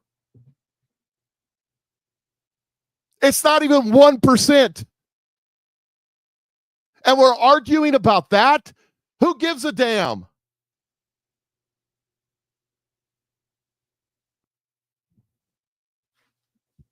Who cares?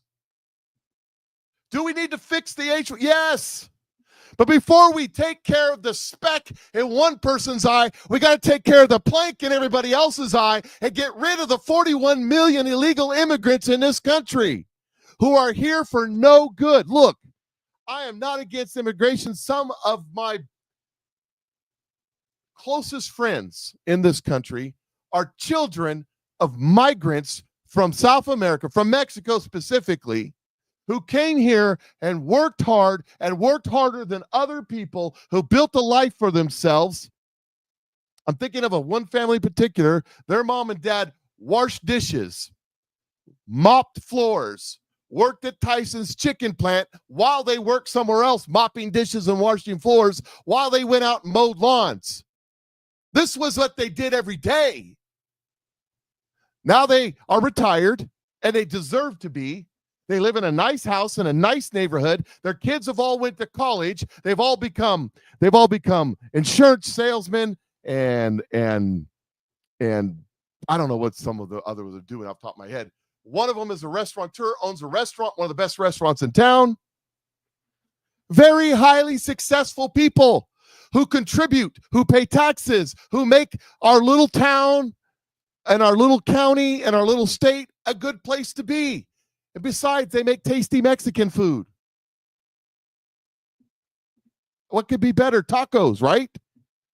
I love those people, and I would take 1 million of those people every month because they make America great again. They come here, they work hard, they produce, they pay taxes, they make children that do the same thing, who make children that do the same thing.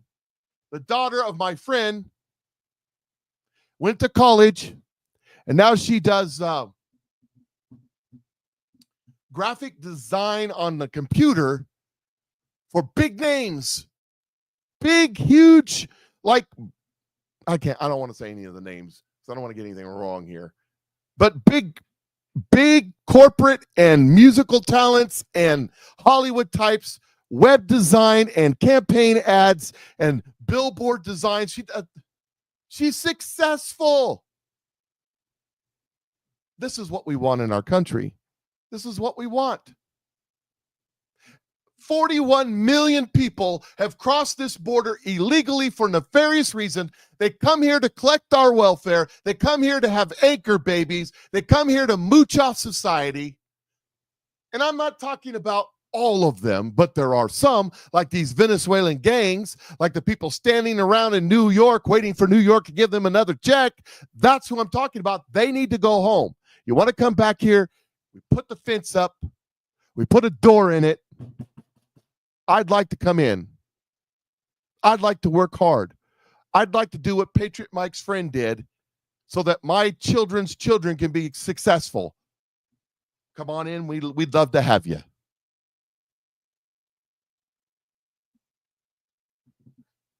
Instead, what are we arguing about? The U.S. authorities can issue 65,000 H-1B visas a year with a possible extra 20,000 for people with master degrees. These visas can be extended upon expiration, with more than 309,000 approved for continuing employment. That means if you already had a visa and you're working here in the United States and an H-1B, 309,000 in 2022 were extended. We're not even talking about 1 million people.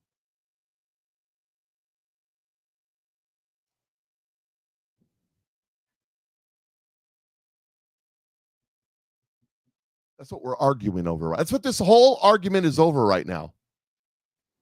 As far as I'm concerned, that's a bunch of Barbara Streisand. Ode to Rush Limbaugh. It's totally, completely ignoramus in every form of the word. It's ignoramus. I'm tired of it. I'm done with it. I'm mad as hell, and I'm not going to take it anymore. Some of us need to stand up and get mad. Some of us need to not let people. We need to stop being manipulated. We need to stop being manipulated by these people who are intentionally manipulating us because it's a big pile of horse crap.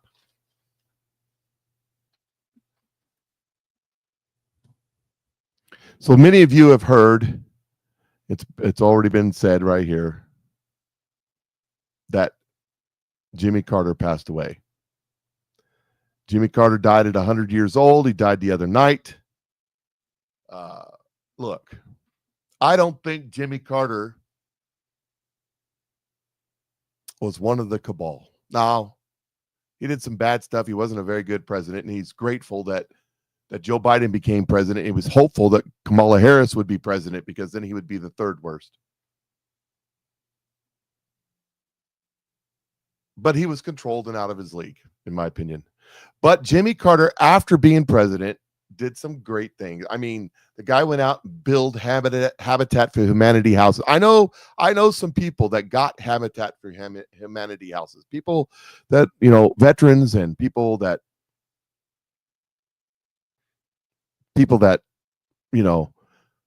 disabled or whatever, that are unable to work. They get, this is a nice, honorable thing that he did.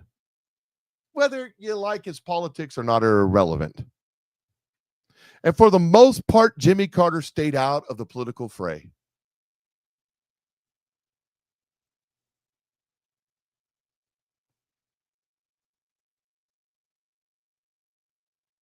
So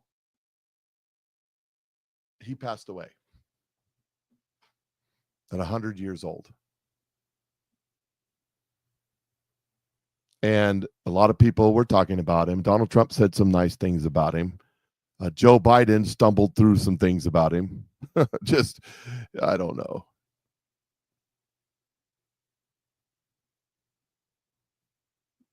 Here's Donald Trump on the passing of Jimmy Carter. I just heard the news about the passing of President Jimmy Carter, who, those of you who have been fortunate enough to have served as president understand that this is a very exclusive club.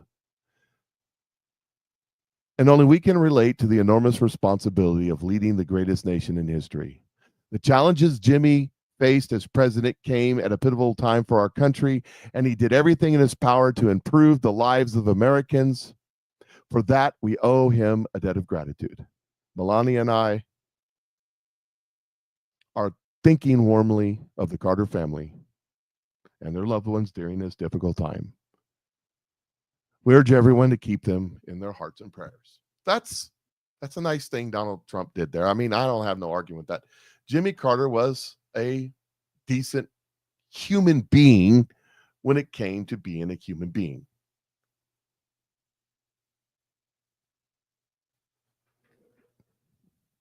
So there's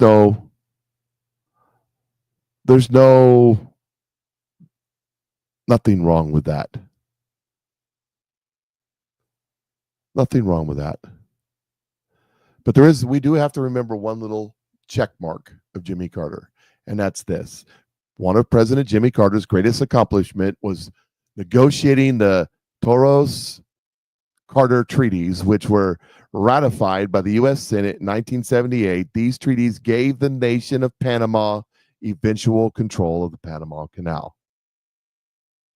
And here we are these years later when Donald Trump says this the other day. Press, and we're going to try getting all of them. As another example of the things we're doing and looking at, it's such a terrible thing is happening.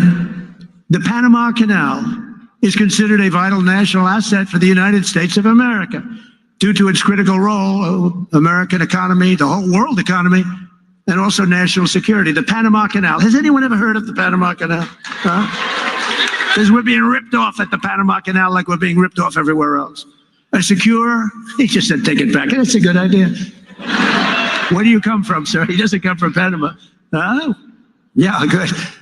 A secure Panama Canal is crucial for U.S. commerce and rapid deployment of the Navy from the Atlantic all the way to the Pacific. It's an incredible thing, and drastically cut shipping times down to U.S. ports by days and even weeks.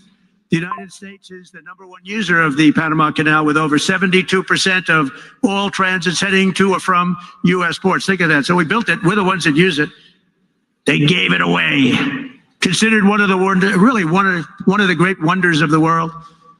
The Panama Canal opened for business 110 years ago and was built at huge cost to the United States. And it really is big when you consider the lives and the treasure, the equivalent of $1.2 trillion today. You don't hear those numbers. 38,000 American men, almost all men, they went there to be construction workers and dig. They were diggers, and they were brave. 38,000 men died from infected mosquitoes in the jungles of Panama during the construction period. Think of that. We lost 38,000 men. Teddy Roosevelt was president of the United States at the time of its building and understood the strength of naval power and trade. When President Jimmy Carter foolishly gave it away for $1. During his term in office, it was solely for Panama to manage and not for China or any other country to manage. You see what's going on there? China.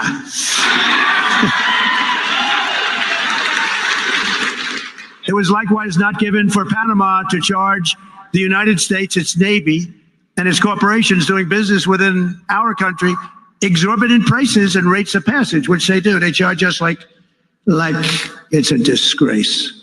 Our Navy and commerce have been treated in a very unfair and injudicious way. The fees being charged by Panama are ridiculous, highly unfair, especially knowing the extraordinary generosity that has been bestowed to Panama, I say very foolishly, by the United States. This complete ripoff of our country will immediately stop. It's going to stop. The United States has a big and vested interest in the secure, efficient, and reliable operation of the Panama Canal. And that was always understood when they gave it to Panama. Can you believe that? We would never have done it if we thought what's happening now can happen, and we would never, and we will never, ever let it fall into the wrong hands. But it's falling into the wrong hands. It was not given for the benefit of others by a token of cooperation, but it was given to Panama and to the people of Panama, but it has provisions.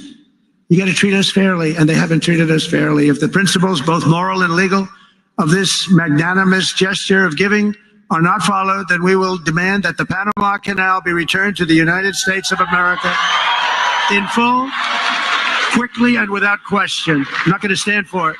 So to the officials of Panama, please be guided accordingly. So one of the things that was just mentioned here, that this was ratified under a treaty. So treaties have conditions. What he just spoke at the end of there, if you don't meet the conditions, then we will revoke the treaty, is basically what he's saying. So in the comment section, it will not be an executive order. It cannot be an executive order. It has to be a decision. So we will see. We will see. I don't know what will come.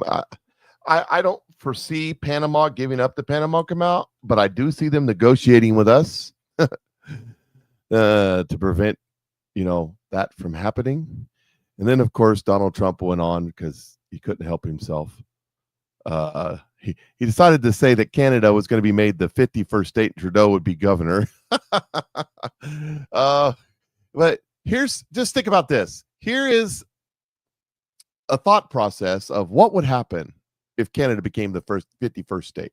What if Canada became the 51st state of the United States? If Canada joined the U.S., the flag would gain a 51st star, and the U.S. would become the largest country in the world, covering 19 million square kilometers, overtaking Russia. Canada's 40 million people would increase the U.S. population to 373 million, keeping it third in global rankings behind India and China. Economically, Canada's 2.9 trillion GDP would make it the third wealthiest state, just after California and Texas. The U.S. defense budget would grow by $26 billion, and American dominance in the Arctic would expand, reinforcing its global influence. However, this merger would spark international concerns. Russia could bolster its Arctic military presence, while China might have to rethink its strategies in the Pacific. Mexico, heavily dependent on the U.S., would face pressure to diversify its partnerships to maintain economic stability.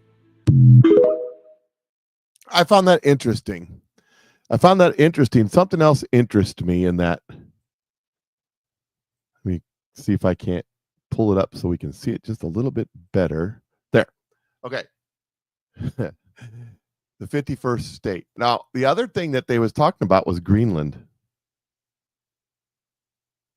which is that just follow the logic there. Anyway, yeah, there you go. Is any of that going to happen? I don't know. Is Donald Trump negotiating? Probably. That's what he does, and he's very good at it. And when you negotiate, you make the ridiculous offer first. That's how you do it. Make the ridiculous offer first. Then everything after that is good to go. Aaron says he's good with it. Can I get my green card finally? Well, actually, Aaron, you wouldn't need one. If you became a state, here in the States, you could just travel. Go where you want to go. Be who you want to be. You can commute back and forth freely between your frozen home, your frozen tundra of Toronto, and the paradise that is South Florida. Oh, yes. It would be. That's just interesting to me. I don't think it's going to happen, but, it'd be fun if it did. That's all I got to say. The people would, the leftist liberal crybabies would cry. Breaking news, get ready. Bird brain flu is on the loose. Here we go. I know it's getting late, but I'm going to run through this real quick. Concerning new CDC report on the first severe human case of bird flu in the U.S. Samples taken from a patient in Louisiana show mutations that could make it easier for this virus to spread from person to person. Now, right now, there's no evidence it's been passed along to anyone else, and the CDC says risk to the public remains low. But experts warn a single mutation like this could potentially lead to another pandemic. The virus may mutate and become more easily transmitted person to person. So the more this virus circulates and specifically co-circulates with human strains, that's going to increase the odds of the virus evolving to more human-to-human transmission. And that, of course, could signal another pandemic. Joining us now is Dr. Deborah Birx. You may remember her as the response coordinator for the White House Coronavirus Task Force in the first Trump administration. We are very fortunate to have your expertise as we try to figure out what's going on with the bird flu and what it could mean. So far, 65 human cases of bird flu have been reported in the U.S. this year, all contracted by animals. But now we have this new mutation in Louisiana. How worried should we be about bird flu potentially becoming another pandemic? Well, I love the way you said 63 cases, because I have no idea how many cases there were or are, because our number one principle in preventing pandemics is detect. Here it is. And if you go to the CDC website, you can see that they're monitoring more than 10,000 exposures, but they've only tested 530. What does that mean? That means we're not testing enough. And we know from other viruses that a lot of the spread can be asymptomatic. So we're kind of have our head in the sand about how widespread this is from the zoonotic standpoint, from the animal to human standpoint.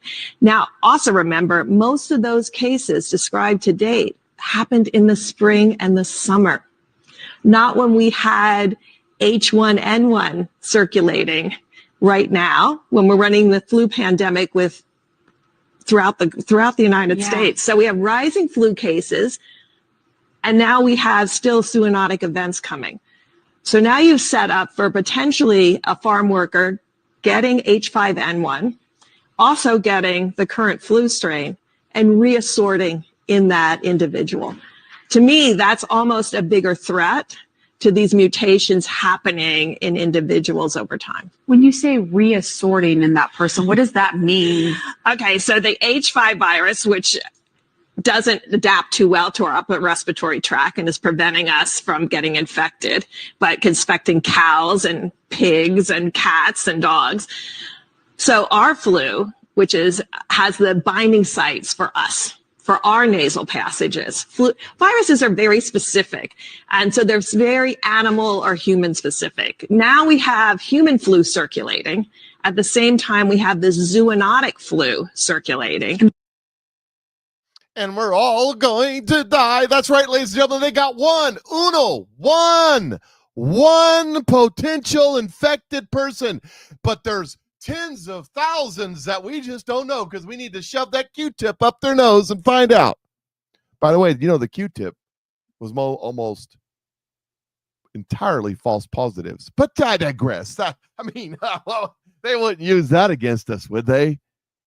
Oh, yeah. Oh, yeah. They said it. They said it. January 21st is when the new pandemic is coming and the bird brain flu is on the loose.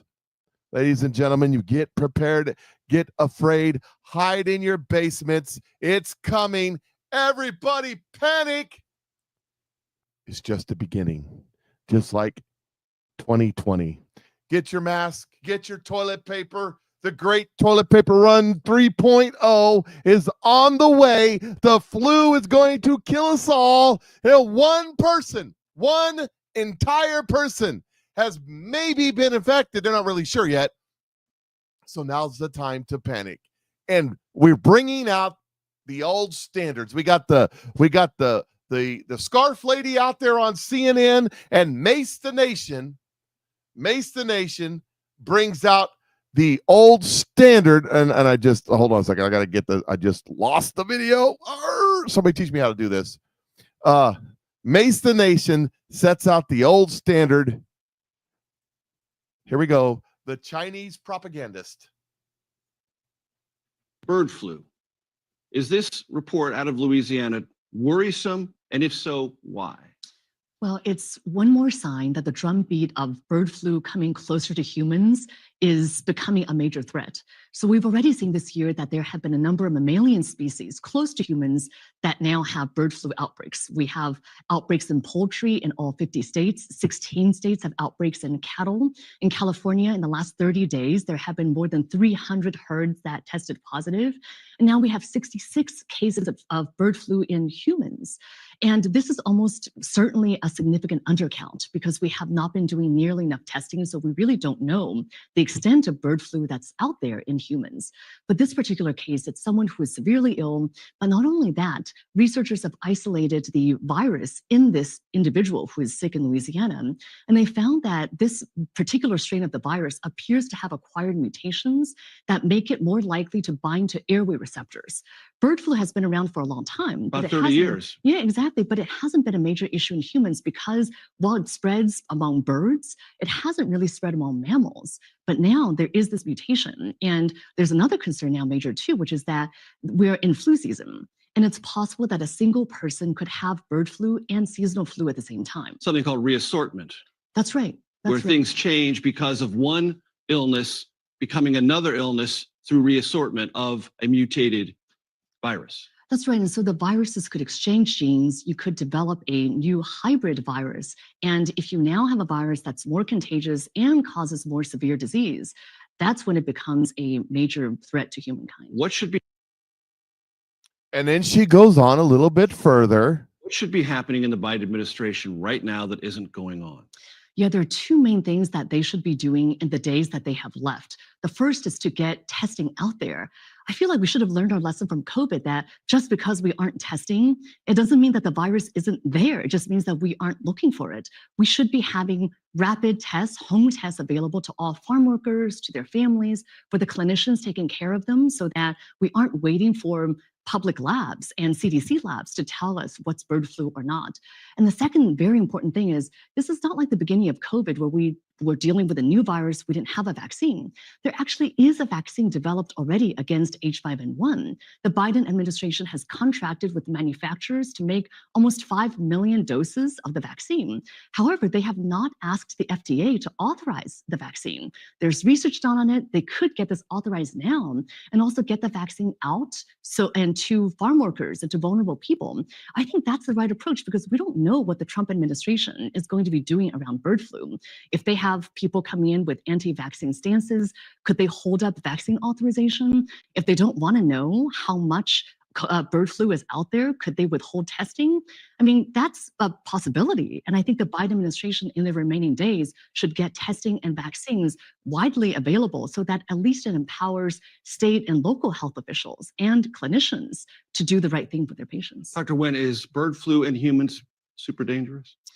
Well, the World Health Organization estimates that in prior outbreaks of the bird flu, that the mortality rate is 52%.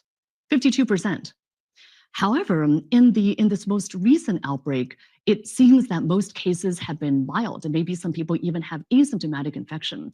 But the question is, we don't know what happens when bird flu affects more vulnerable individuals. People infected so far in the US have been mainly farm workers who are working, presumably generally healthy, as opposed to what happens when you get to children, to pregnant women, to older individuals with chronic illnesses. We don't know how deadly, how dangerous bird flu is going to be for those individuals. And again, that's one more reason why we don't want it to spread and acquire more mutations.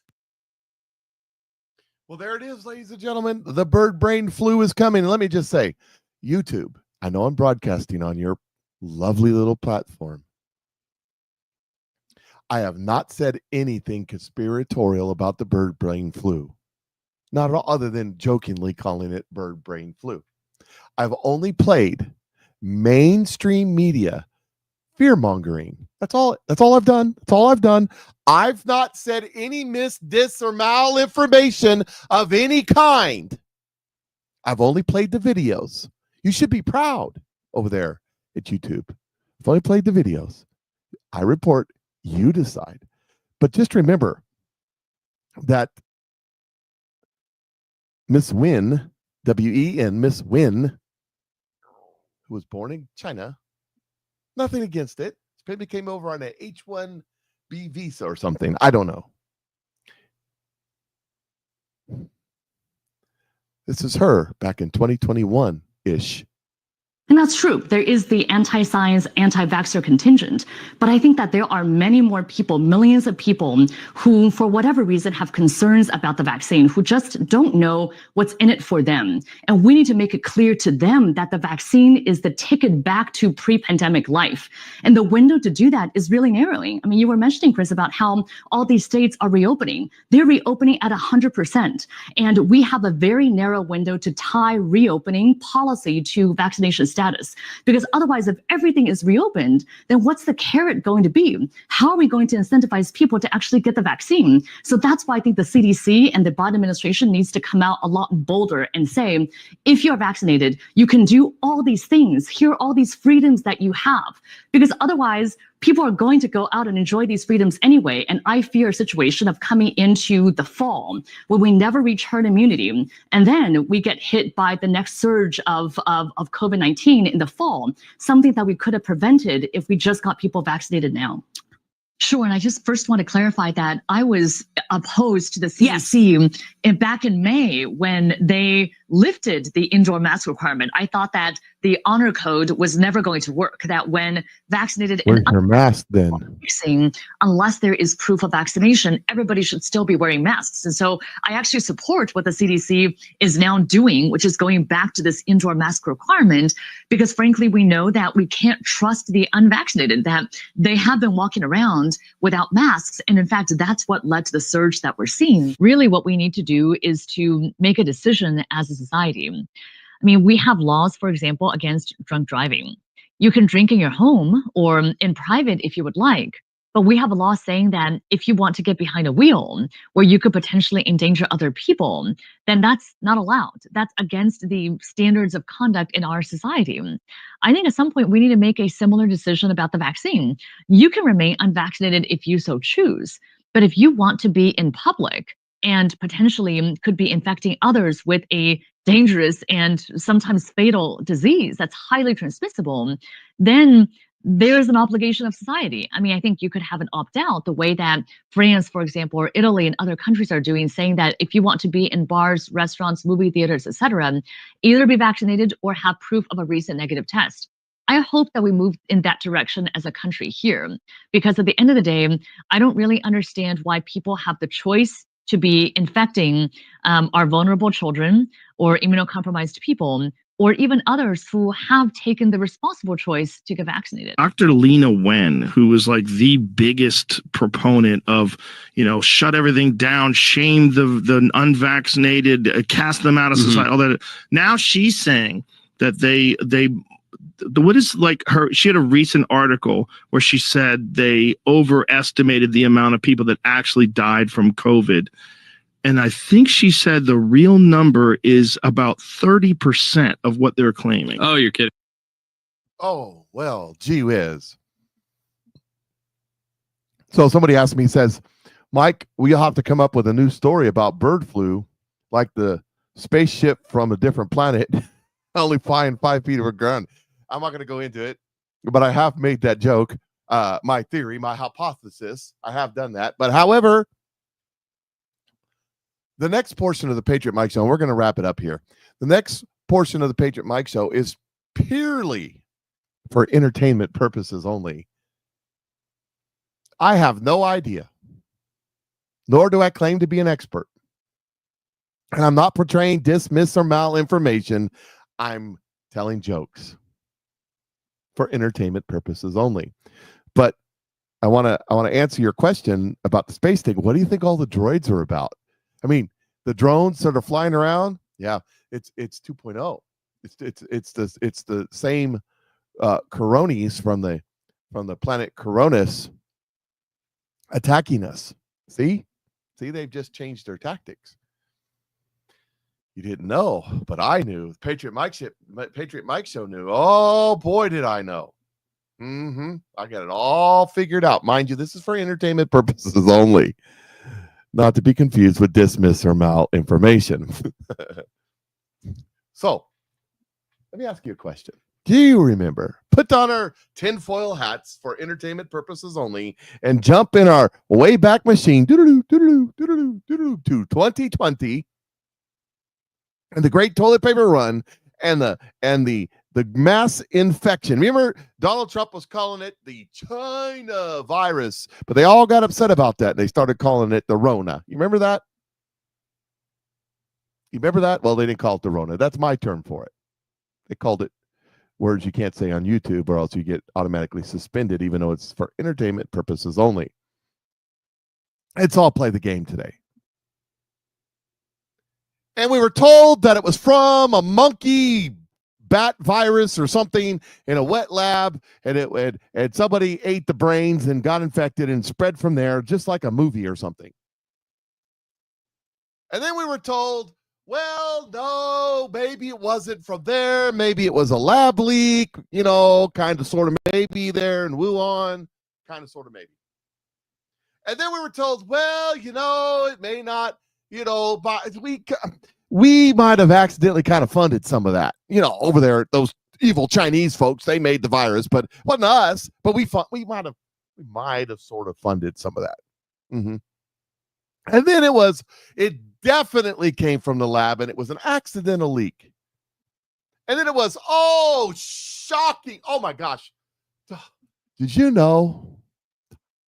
You're not going to believe this. Did you know? But this is for entertainment purposes only, that we were doing gain of function research studies there in Wuhan, and we might have accidentally the samples might have actually came from North Carolina. But don't worry about that. Don't worry about that. And then we found out that Victoria Nuland admitted that there were bio facilities working on gain of function research in Ukraine. All funded and paid for by the United States of America through various organizations owned by various nefarious people who can't be named today. But you know what I'm talking about. For entertainment purposes only. And then it was all us doing the gain of function research. And I was like, I'm shocked. And now the government has admitted, everybody's admitted, CNN, MSNBC, they've all admitted that it was definitely, most positively, for sure, Scout's honor, definitely the Chinese. They screwed up, they messed up, somebody got infected, and they all died and caused all the Rona. Just, golly gee. Let me tell you something, friends and family. Let me point something out to you. If you've hung on to the Patriot Mike Show this far, and the credits are getting ready to roll, it won't be long till the Chinese equation is completely removed in the study, the research, the production, and the release of the lab-created Rona. They've already admitted it's lab-created. They already admitted it. It's coming. That day is coming when Dr. Fauci will even admit it. for entertainment purposes only. Remember, we have our tinfoil hats on for entertainment purposes, and we've gone back in our way back machine, and we're revisiting history and how it has evolved and evolved and evolved and evolved, where this virus actually came from. And we're almost to the point to where they're just going to drop the Chinese part of it. And then you're left with only one solution. You know, we don't make much in America anymore, but it appears that we do make biological weapons. Just saying. That doesn't kick me off YouTube. Nothing will. Well, I'm back, baby. All right. Got one more day left of this year. I'll be live tomorrow. I will not be live Wednesday because it's New Year's Day. Spend time with your family. Celebrate the new year. Batten down the hatches and prepare because it's going to get crazy. Congress comes back this session on Friday. It's going to be great. I can't wait. See y'all then. Hey, go make sure you check out my products. Check out my products. You haven't tried the Liquid BioSteel yet? The link's in the description section on Rumble. It's probably over there on YouTube somewhere too. I don't know. I don't care. Anyways, you guys have a great day. Patriot Mike is